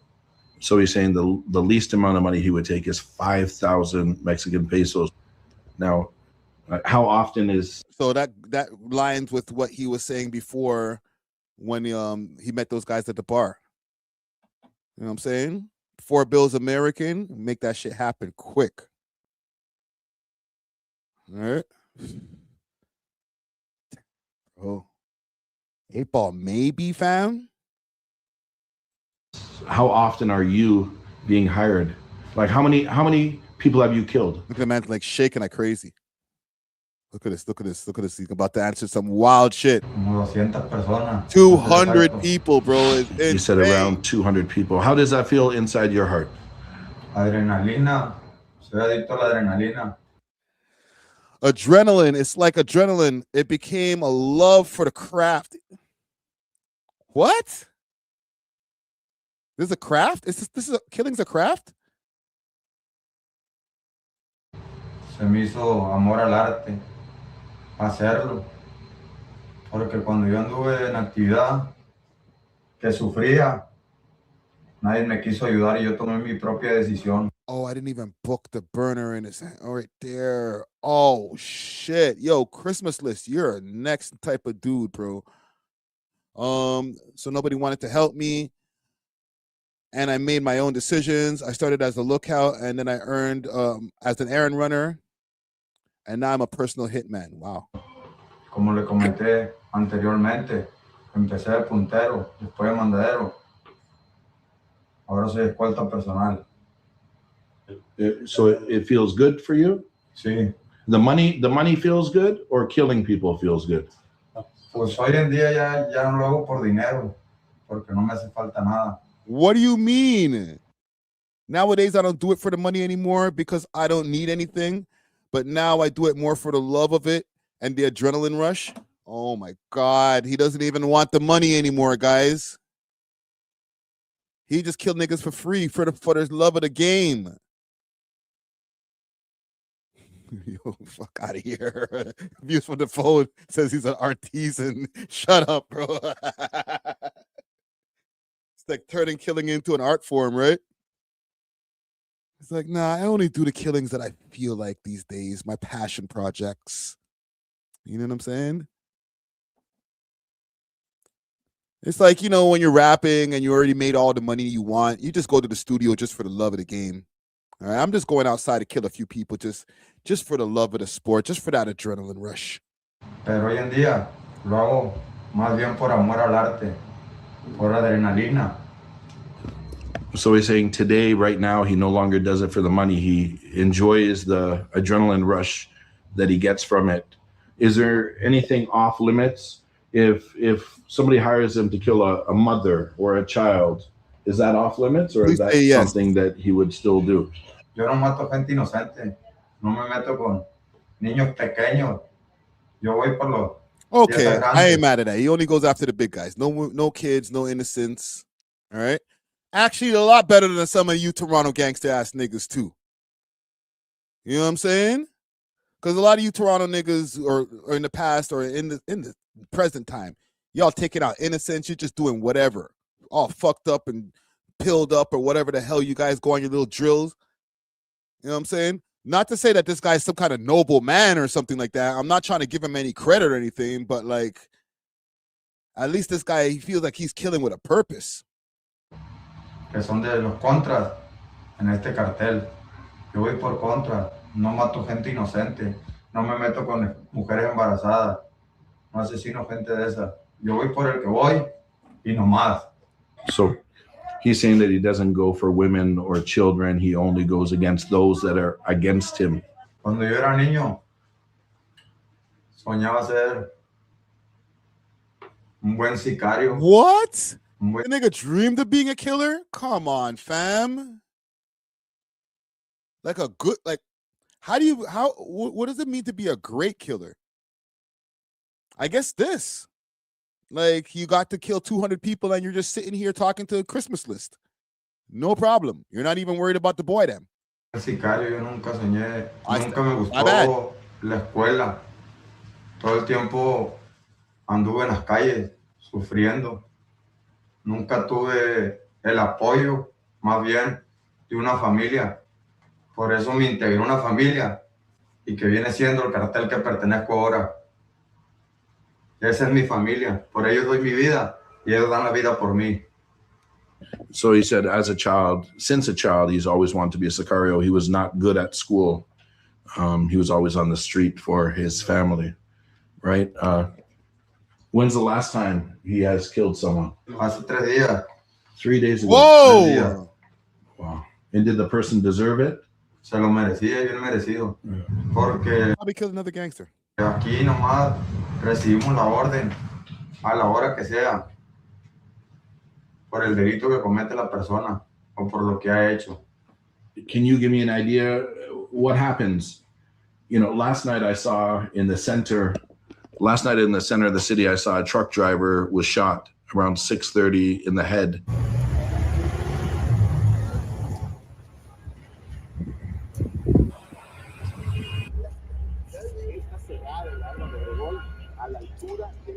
When he kills people, he's killed 200 or more people. Is each killing different?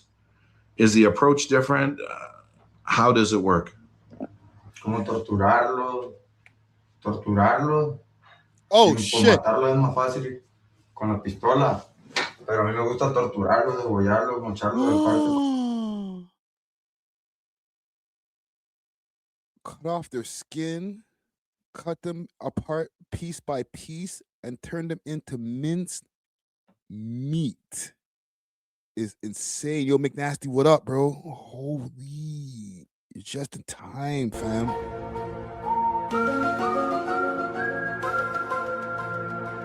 Minced meat, broski?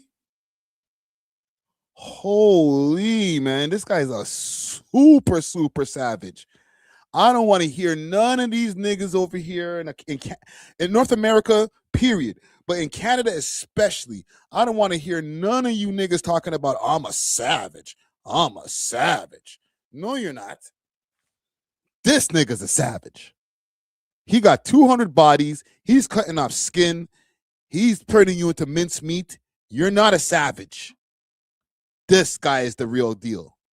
Por parte hacer los picadillos.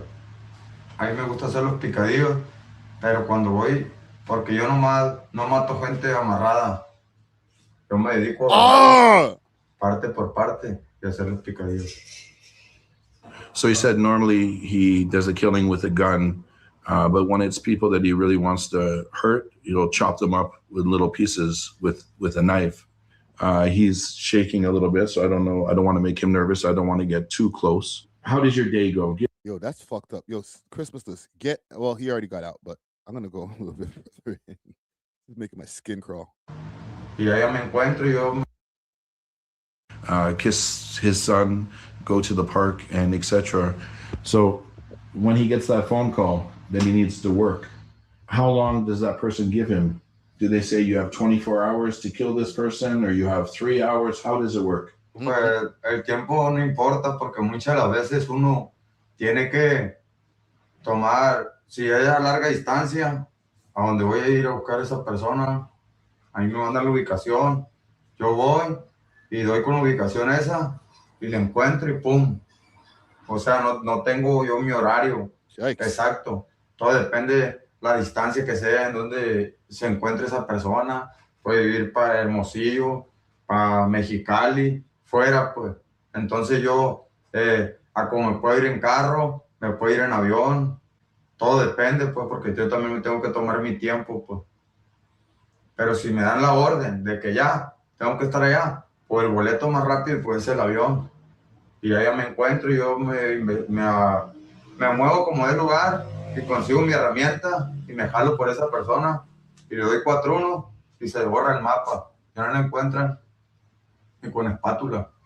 Right, so there's really no time limit. Most of the time, it's only dependent on how far Okay, I wasn't going to read that over because I know Christmas List is going to explain it. away, if he has to take an airplane or if he has to go to another state, etc. Thinking back to the first person he ever killed, what age was hold he? on. No. You didn't explain it all, bro. Broski. The man said, and we'll just pull this back a little bit. Okay. He goes to the spot. Fastest way is there by plane. Once I'm there, I get settled and move around the place, gather my tools, go after the person, give them. Me muevo como de lugar y consigo mi herramienta y me jalo por esa persona. Right? Give them 4-1, right? Give them right? And I disappear without a trace. You can't find me anymore. And I do it with my spatula. What?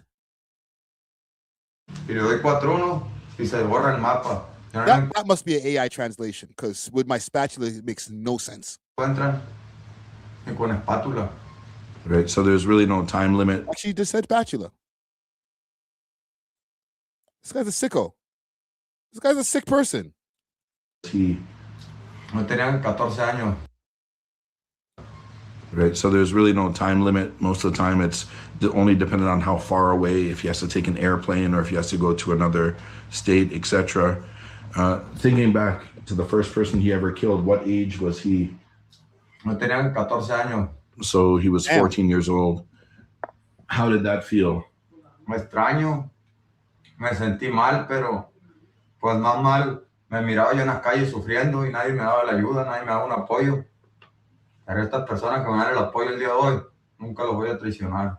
So he's saying along the lines of he felt bad, his first murder, but he was in the streets, so he got over it. Now he does it for the love of the game. Is this the gun you used 3 days ago to kill someone? Es la única que tengo y la única que con la que me voy a ir. Es la que uso.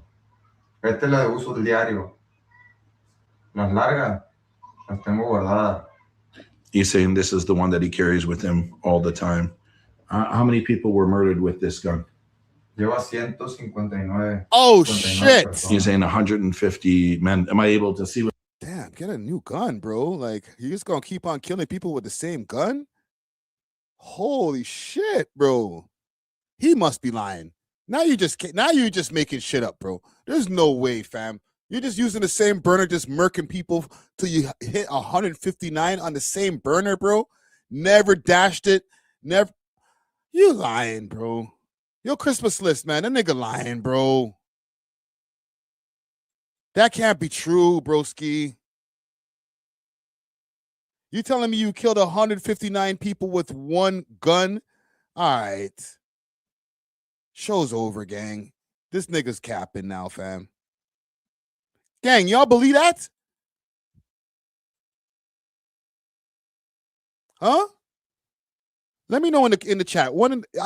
Carol, I do speak poquito. I understand more, entiendo more than I speak. Okay, but you know what I'm saying. So when people try to get it, negro, hey, I know what you're talking about. I know you're talking about me. All right, enough to know. Enough to know if you're talking about me. But yeah, y'all think this is real? Like, not the interview. Like, I'm sure he's out there catching bodies. But do y'all think, one in the chat, if this facts that the man caught 159 bodies with one gun? That's just overkill there, broski. Like, if you got bread and you're getting paid for hits, why not buy new guns? It don't make no sense. Nancy says I could see that. I guess. Moises says, you'll be surprised how many sick men are out there. Bombs kill towns, and that's one bomb. Yeah, that's true. 159 bodies on one gun. Cap. They get that, and he's done. Yes. Carol said, if it ain't broke, don't fix it. Facts. Right? This one worked. You know what I'm saying? This is my lucky gun. Does the trick every time. With the camera, what the gun looks like? Oh, viejo, si la saco, es para matar gente. No la traigo yo, que esta de aquí no sale. Es como la mujer. No la enseño. Ahorita la traigo aquí así porque me gusta traerlas, pero si yo la saco, la trueno. I'm sorry for asking. He said that he only takes out the gun when it's time to use it, and we don't want him using it today. If I were to come back to visit you in 5 years, will you continue this, or you have something else you want to do in your lifetime? Lo mismo. The same. Lo mismo. The same. I've interviewed a lot of gang members with a lot of guns, but you're the scariest. And I'm saying that respectfully. You scare me the most. Claro que sí, porque yo soy una persona que no le tiene sentido a la vida.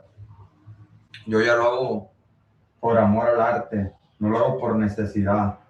Yo ya me impregné con la sangre de los contrarios y estoy bien impregnado. So he's saying at this point in his life, he no longer cares. He doesn't think about it. He doesn't care. So he understands why I can feel it. Because to me, there's like a cloud over us in this little room, this little back room here. He's a stranger to me. Saying Fat Joe stories in there. Let's go a little bit closer to the end here. What are you saying over here? Okay. Before the interview, Chris asked him to prove that he was who he said he was.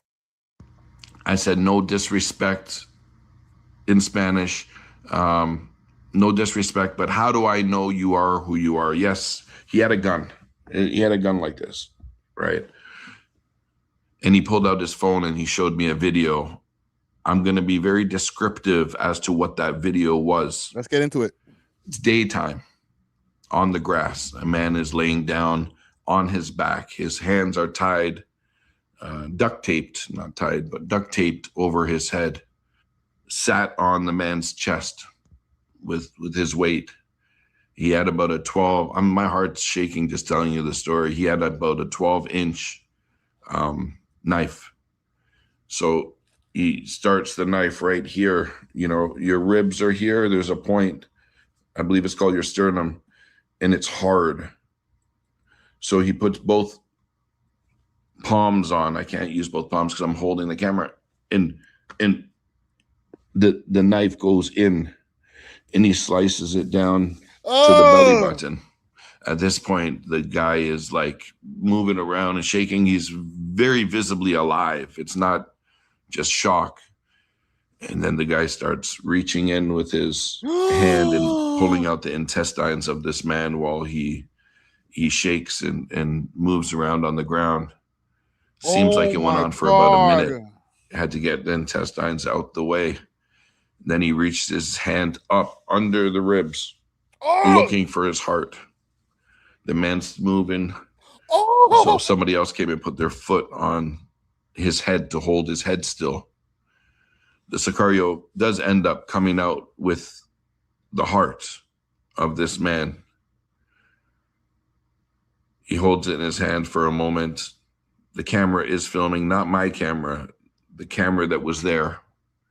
They want to create fear in the enemy's eyes. Torture is an everyday event here in this city. Oh my. Once his heart was up. Hold on, I gotta let that breathe for a second. Holy fuck, man. What am I watching, bro? I didn't even listen, my bad, gang. I didn't watch this video before doing this live stream. We're watching it together in real time. What the hell, bro? This is some body snatcher type shit. That's what the man them are doing, bro? Pulling man's hearts out of their chest? No disrespect to my Mexican people out there. I am never going to Mexico, bro. I'm never going there, bro. We're going to get to a segment just now on the war on drugs, because the war on drugs that's happening right now, it's not just like we need to lock up all these drug dealers. Guys like this, they just trying to murk these niggas now. There's no use to even try to lock up a man like that. I seen somebody say, yo, lock this guy up. Lock this mofo up, right? Salute to Toronto 111. No, bro, they're not locking up mans like this. They're just murking them. There's no use, fam. You don't even want mans like this. Okay, and listen, all the Mexican cartel people, any of the people over here in Toronto, please don't come for me, man, fam. Don't come for me, bro. Bro, please don't. Like, I'm not worried about the little like Predator and freaking Underground Waste Youth and all those guys. I'm worried more about mans like this when I do reactions to videos like this, bro. Like, don't come for me, fam. All right, I got a lot to live for. Holy, you're pulling hearts out of niggas' chests and shit. Yes, I'm a super mesquite youth, yo. I'm a mesquite, yo. I'm not here to fight the Sinaloa cartel, fam. I'm just reacting to a video, fam. But they gotta lock that nigga up, bro. I'm sorry, I'm not even my bad. Let me take it back. They gotta just murk that nigga when they find him, bro. That's insane, bro. He got 200 bodies, 159 of them on one gun, and he's just digging man's hearts out there.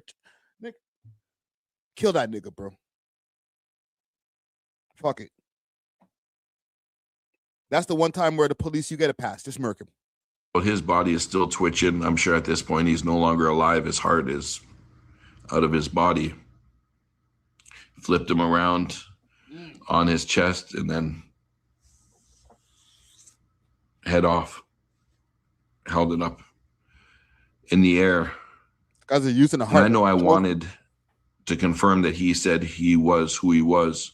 I already felt very negative energy the worst energy I have ever felt around anyone.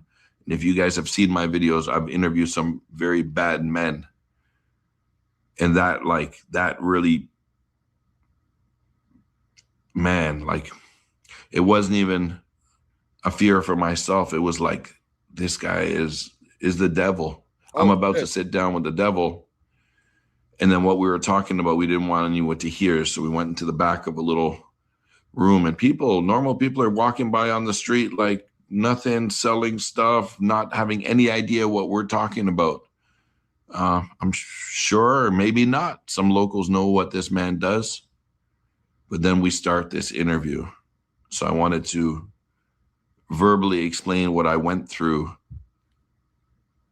in order to get this interview today. If you guys enjoy my content in this interview, show me some love. Hit that subscribe button. I promise I'm going to bring you to places solo, no security team. He seems traumatized. Hold on, let me see if I can get him on the phone. Holy. Hope he's back in Canada, bro. This type of shit, like, I listened to the interview and now like I feel worried for him.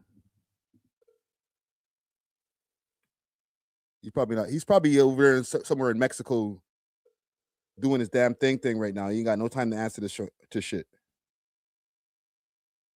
Unfortunately, we cannot complete your call as dialed. Please check the number.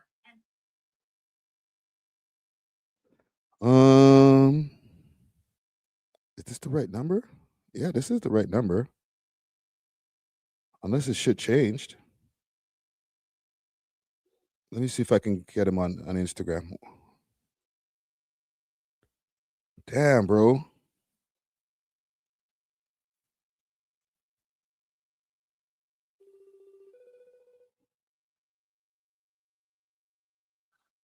Yes. Chris. What's happening? Yes. You okay, bro? I'm live right now, man. Are you okay, bro? In regards to what? Yo, fam, I just finished watching your video on the cartel, fam. Crazy. You look disturbed after it was finished, man. I was anxious to get in and get out. Like, the military was swarming. The crazy thing is, I'm more scared of the police than the criminals. The military was like swarming the neighborhood. So on the back of my mind is all I'm thinking is the military is going to come in and this guy's going to start shooting everywhere. So I just want to get in and out. Bro, let me just ask you one last question, okay? Because I know you're a busy man. That video that you described at the end, bro, what were you feeling when you saw that video? Because that just made my stomach turn. You know what? It showed me a couple of them. That one there is like, when describing it, it's the best to describe. It sounds bad saying the best when somebody's just died. But man, he showed me this other one where the guy's like, it's a close-up of his face. And he takes a knife and starts cutting his ear off. And then in Spanish, he's laughing and saying like, "Oh, now we got to fix the other side." I couldn't watch that because I could see into the eyes of the guy and the pain he was going through. It was just a joke to him. Oh. And there's some people commenting about that this guy's a fake guy. I'm telling you, this is the devil. When I looked into his eyes, there was darkness came. Like, I've never felt such negativity before in my life. And that's before he even said one word to me. That's just us meeting. So, yeah, it was a fun experience, we'll say. Bro, I've said this every video and I'll say it again. You're a better man than me when it comes to this content game because I'm not doing it, bro. The only way I'm going to be able to see it is if you do it, man. Yeah, that's what people, when I go do it in other countries, they're like, "Oh, you're only going to black communities. You would never do that in Mexico." So I took it on as a challenge. I said, let me go to Mexico and meet some cartel. So let's see what the next adventure holds. Listen, when you come back to Canada, bro, we need to get back into the studio and have another conversation. Most definitely, man. I'm ready. Anytime. Okay, you stay safe out there, brother. All right, I appreciate it. All right, brother. Peace. Salute the Christmas list, man. Oh my God. The last video that we reacted to, okay, that was cool with the Satan Choice guy. And you know, he said some wild things, you know what I'm saying, in that video. And I was like, whoa, that's insane. To me, I think right now this has to go down hands down as the most craziest, treacherous, insane video that interview that Christmas List has ever done. All right, salute the Christmas List once again for this right here. I'm glad I reacted to it, and part of me is kind of not, because now I feel like I need to sage the room. But salute to you, brother. You know what I'm saying? Keep doing that. Keep doing your thing, bro, and do it safely, man. We need Christmas List alive, okay? Protect Christmas List at all costs. But yes, let us move on. That's insane, yo. This actually brings me to a segment about the war on drugs, because I watched this channel, and low-key, I think the channel's AI. It's called the Infomercial Channel or Infographic Channel. If anybody of you in the chat knows what the Infographic Channel is, let me know. Okay, but I watch this channel all the time, right?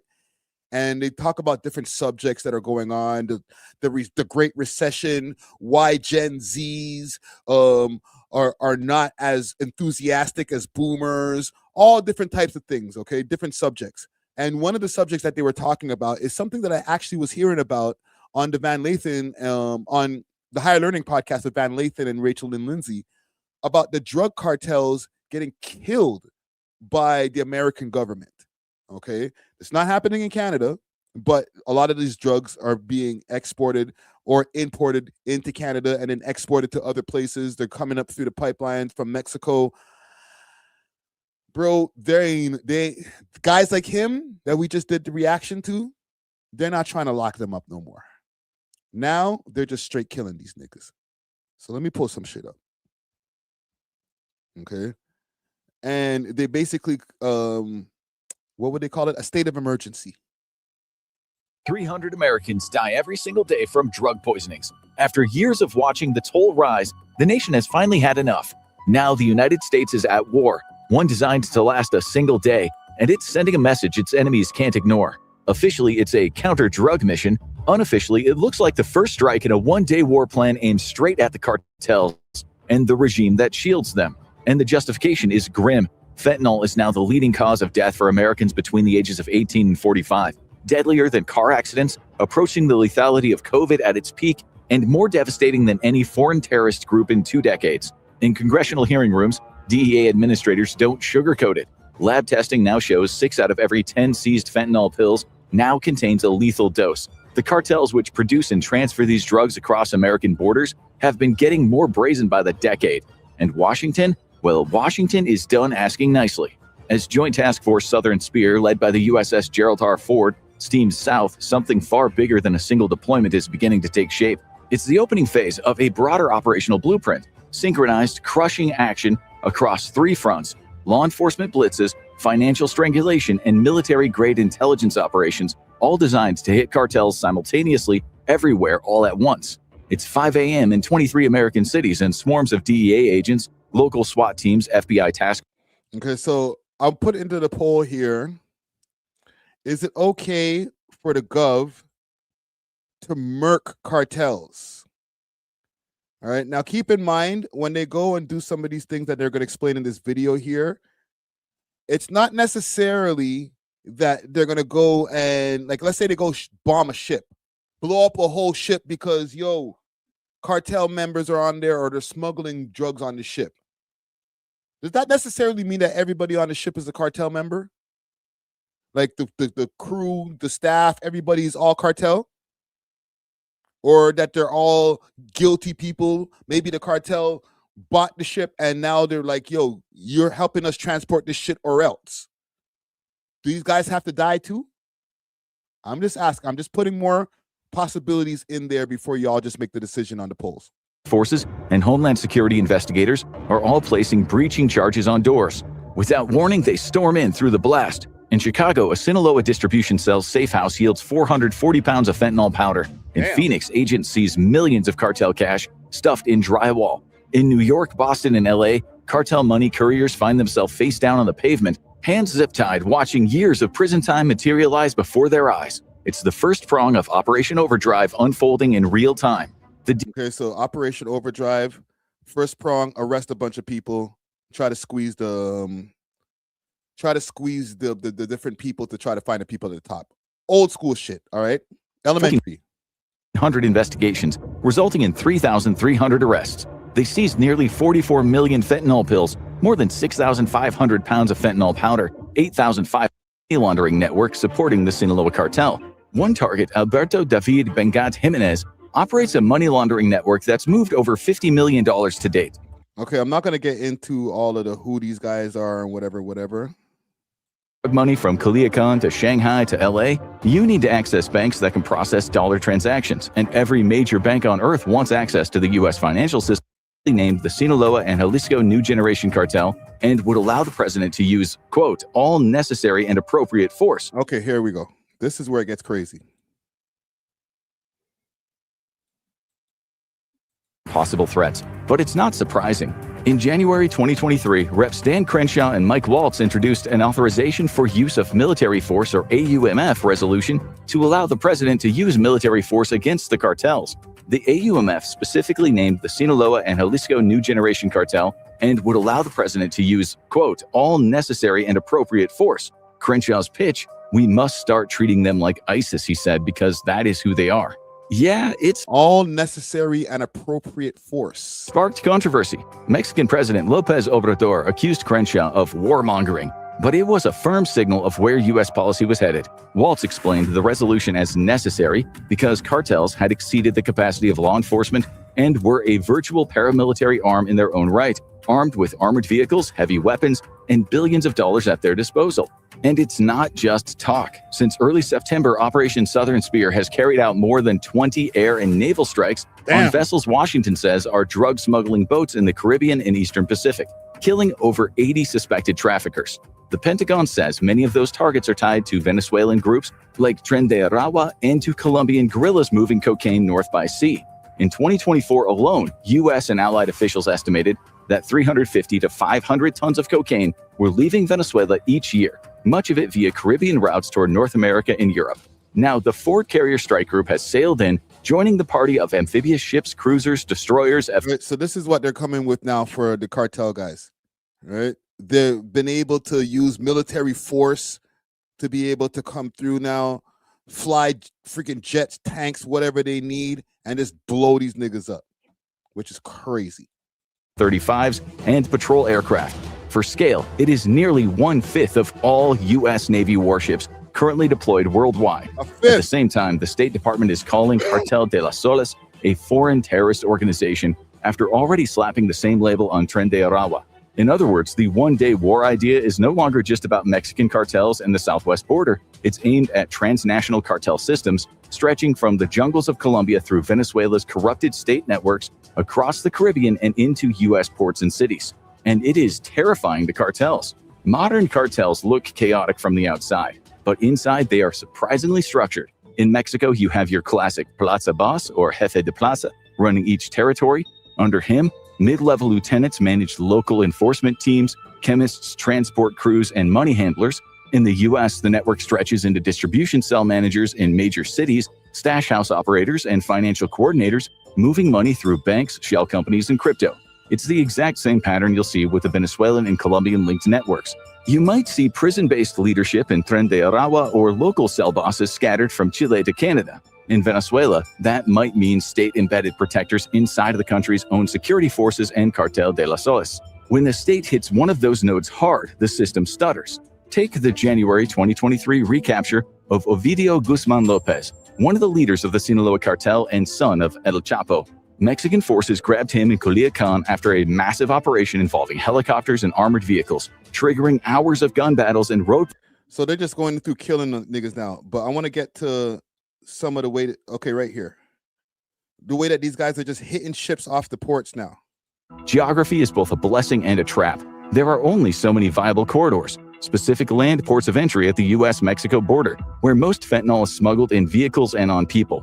Likewise, there are specific maritime routes from Colombia and Venezuela through the Caribbean and Eastern Pacific routes, where cocaine and poly drug loads ride go-fast boats to their market of choice.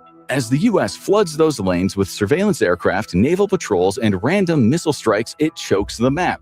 Sure, cartels can reroute, but every detour means longer trips, more expenses, more fuel, more bribes, and higher chances of being spotted. Insurance costs and risk premiums inside the underworld spike. Soon, smaller players get priced out, but the bigger ones still face tougher questions from their own investors and allies. Can you get the shipment through? The cartel. Right. So now they got to worry about a whole different problem, because it's like, yo,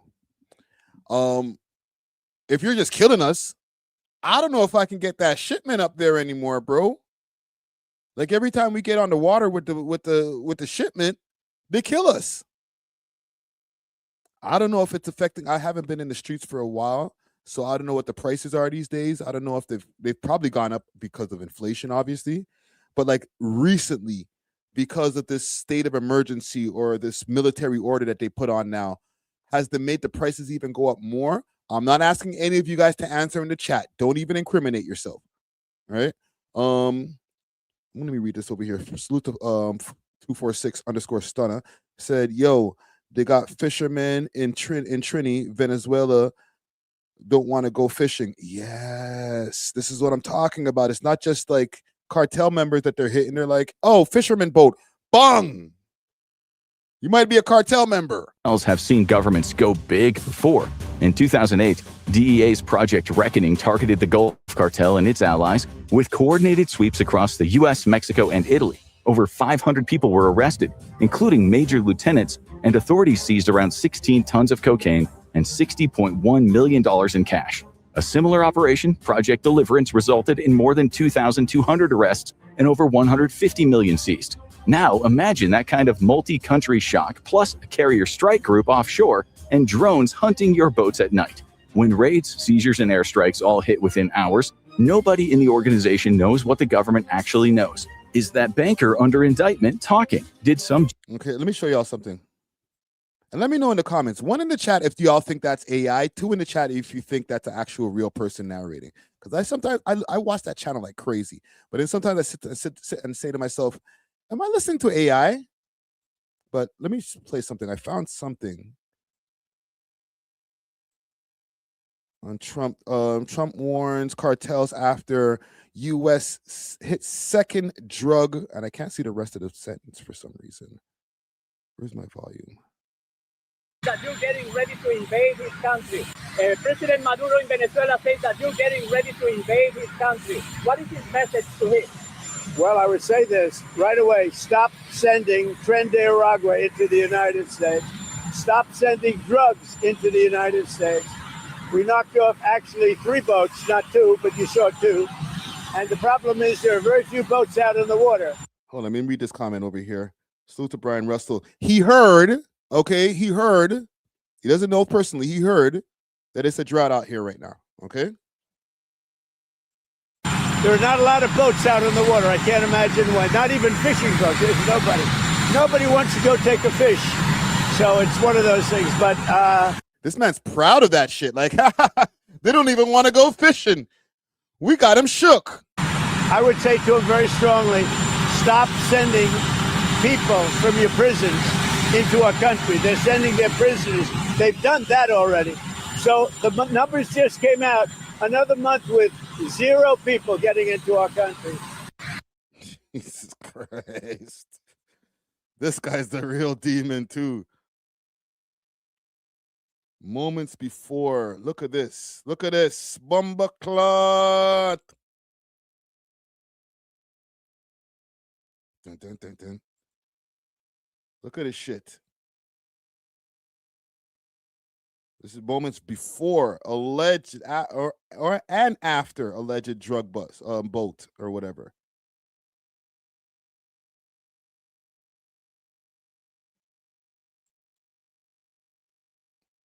Let's see what happens. Let's see if the shit blows up. There's no volume on there. Oh shit, I think it does blow up. Ooh!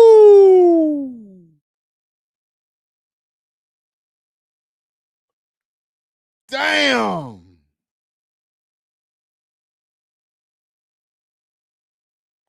Holy shit. This is how they're moving right now, bro? It doesn't pay to be a drug dealer. I'm saying.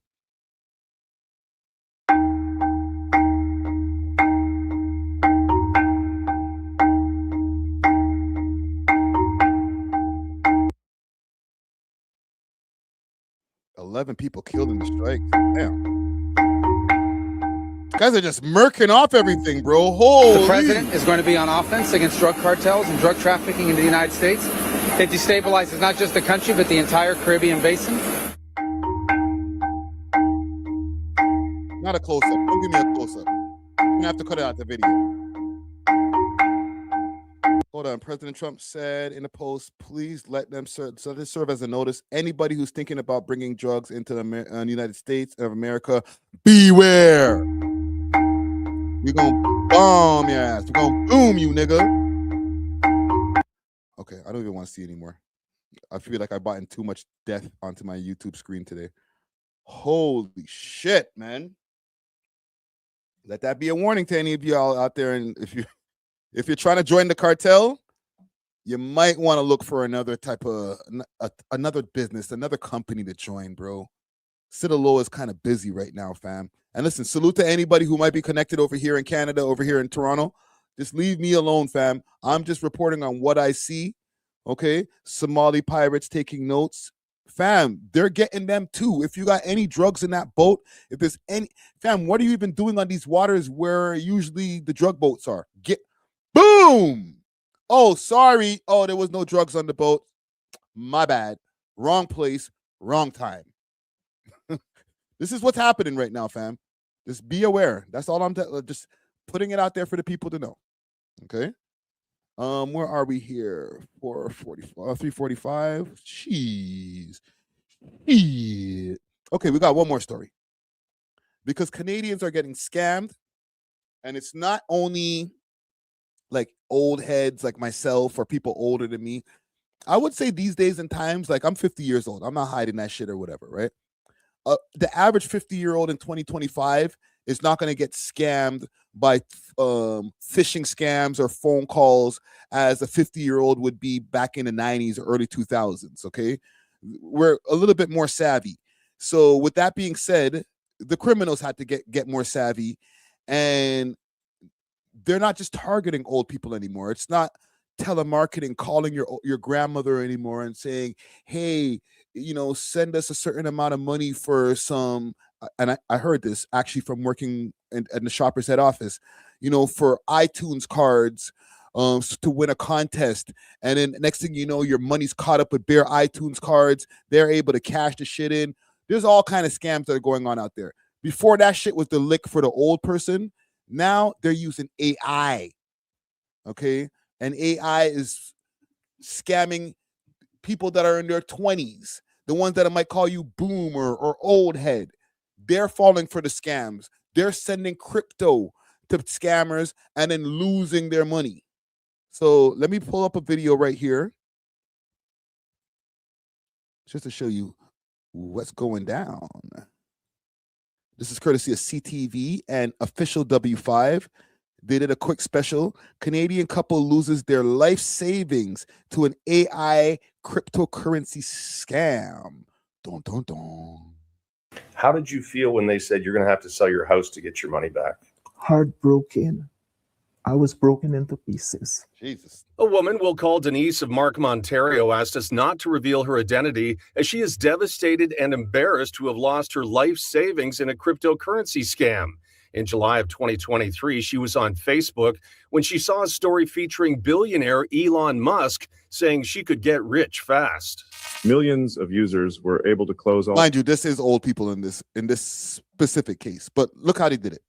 Their debts in the first week on the platform. It said that you just have to invest $250 and you get on his platform and you're going to make money daily. Denise sent $250 to what she thought was Musk's platform. 2 days later, she received what she was told was $30 US in profit. Convinced it wasn't a scam, she was told if she invested more, she would make more.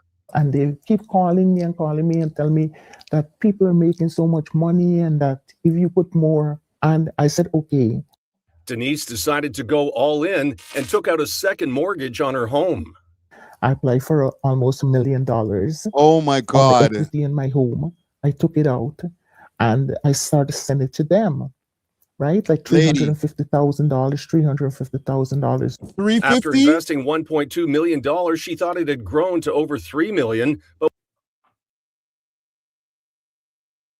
Gang, I apologize. We're dealing with a greedy person here. I know, like, she got scammed, okay? Denise, I'm sorry if you see this. I know you got scammed, but you got a little greedy, fam. You put 250 in, and then you put 1.2 million? Shorty, what's wrong with you? You want to get scammed. When she tried to take money out, she was told she needed to pay taxes and fees. She borrowed another $500,000 from family and friends and maxed out credit cards. In the end, she was scammed out of $1.7 million. I don't have no retirement saving. Everything is gone. Yo, fam, you had 1.7 million. Oh my God. Lord help this lady. What are you doing, fam?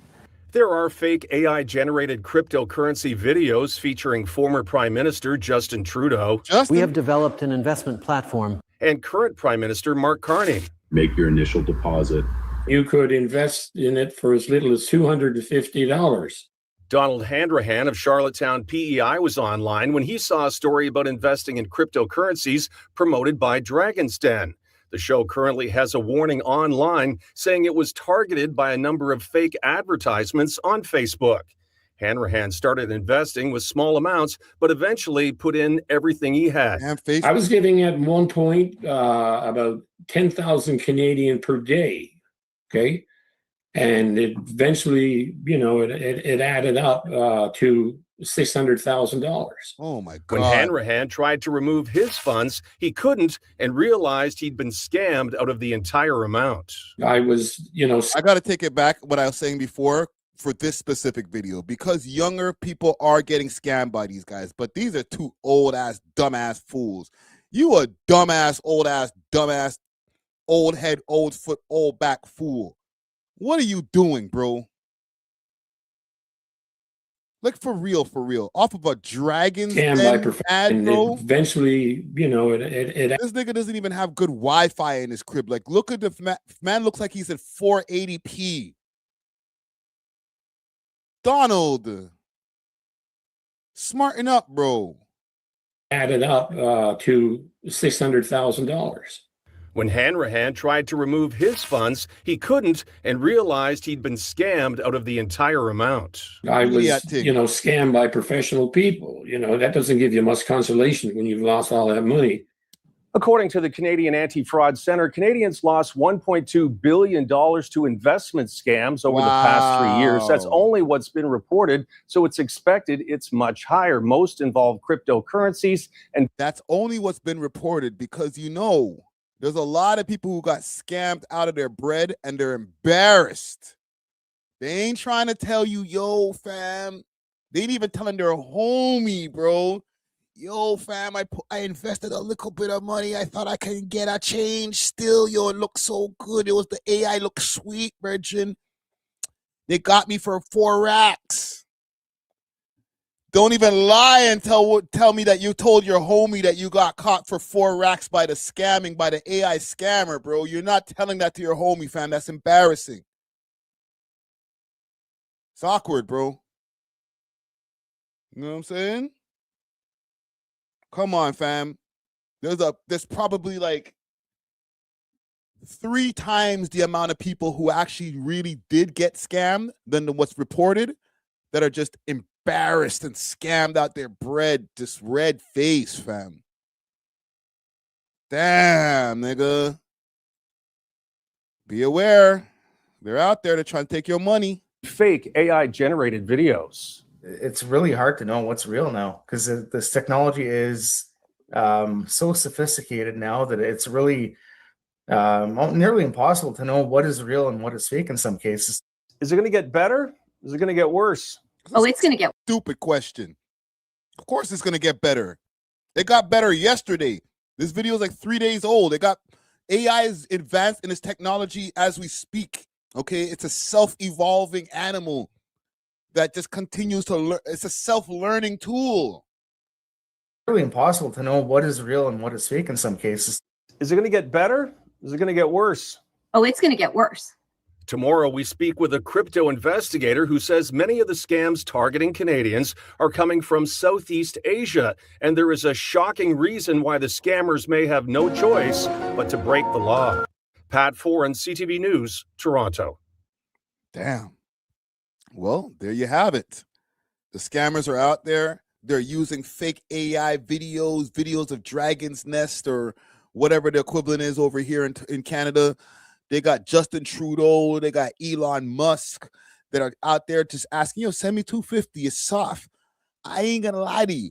I seen it wasn't even an Elon Musk ad. Somebody sent me a DM like, bro, Elon is trying to give away money. And salute to the comment gang strong. The nigga hit me up like, yo, Elon is giving away money for anybody who signs up to his new gambling app. I looked at the ad. I looked at the post. It was on Twitter. He was like, yeah, I'm there for it. I'm giving away $2,500 for this amount of people who sign up right now. I signed up. I'll take the $2,500. Send on. I only got $50. No, I think I got $100. No, I got $50 that I have to gamble with. Now I'm gambling. Not currently, but like at the time, I'm like, holy shit. Shorty, press this. No, hit this one. Hit that one. I started getting the bug. Like, oh shit, this is what this shit feels like. But they got me. Like, we ran the shit up. Turned that $50 into like about $250, $253 exactly. It's like, yes. I started feeling like that.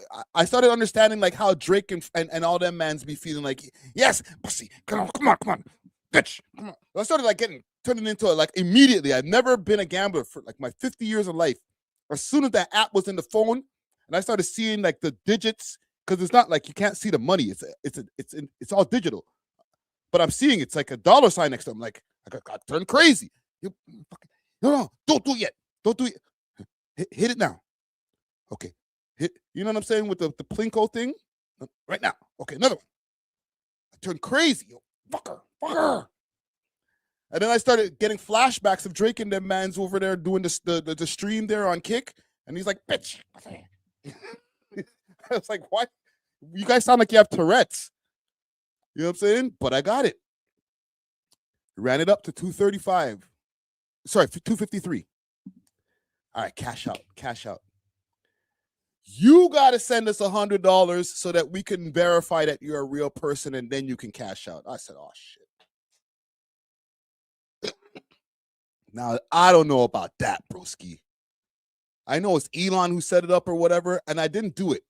Mind you, I kept on going later on, and I fucked up the 250. So now we back down to about $60, $70. I'll keep you guys updated on if I get back up to, if I run it up to 2,500. But I started getting skeptical. Like, what you mean I got to send you $100? What's going to happen to my $100? I got $250 in here. What if I send you $100? Now you got me for $350. Like, fam, that's my money. Just send on the bread. Nah, bro, you got to send us $100. So I'll keep you guys posted if I actually do cash out finally. But, like, it's skeptical, fam. What if I send them the bread? And then they're like, sorry, gang. Thanks for the $100. Thanks for playing. You never know. Let me ask you guys quick before we leave this segment and this whole live stream, because we've been here for a while. One in the chat, if I should send them the $100 so that I can cash out whatever my winnings is. 2 in the chat if I should keep my money. It's a scam, bro. They're gonna try to take your money Friday. Don't send it. Don't do it Friday. Don't send them the hundo. Let me know. 1 in the chat if I should send the money. 2 in the chat. Now hold your bread Friday. Oh, yo, Unc, just don't do it, bro. They got you. Cian Bryan put the 2 in there. You don't want me to do it, fam?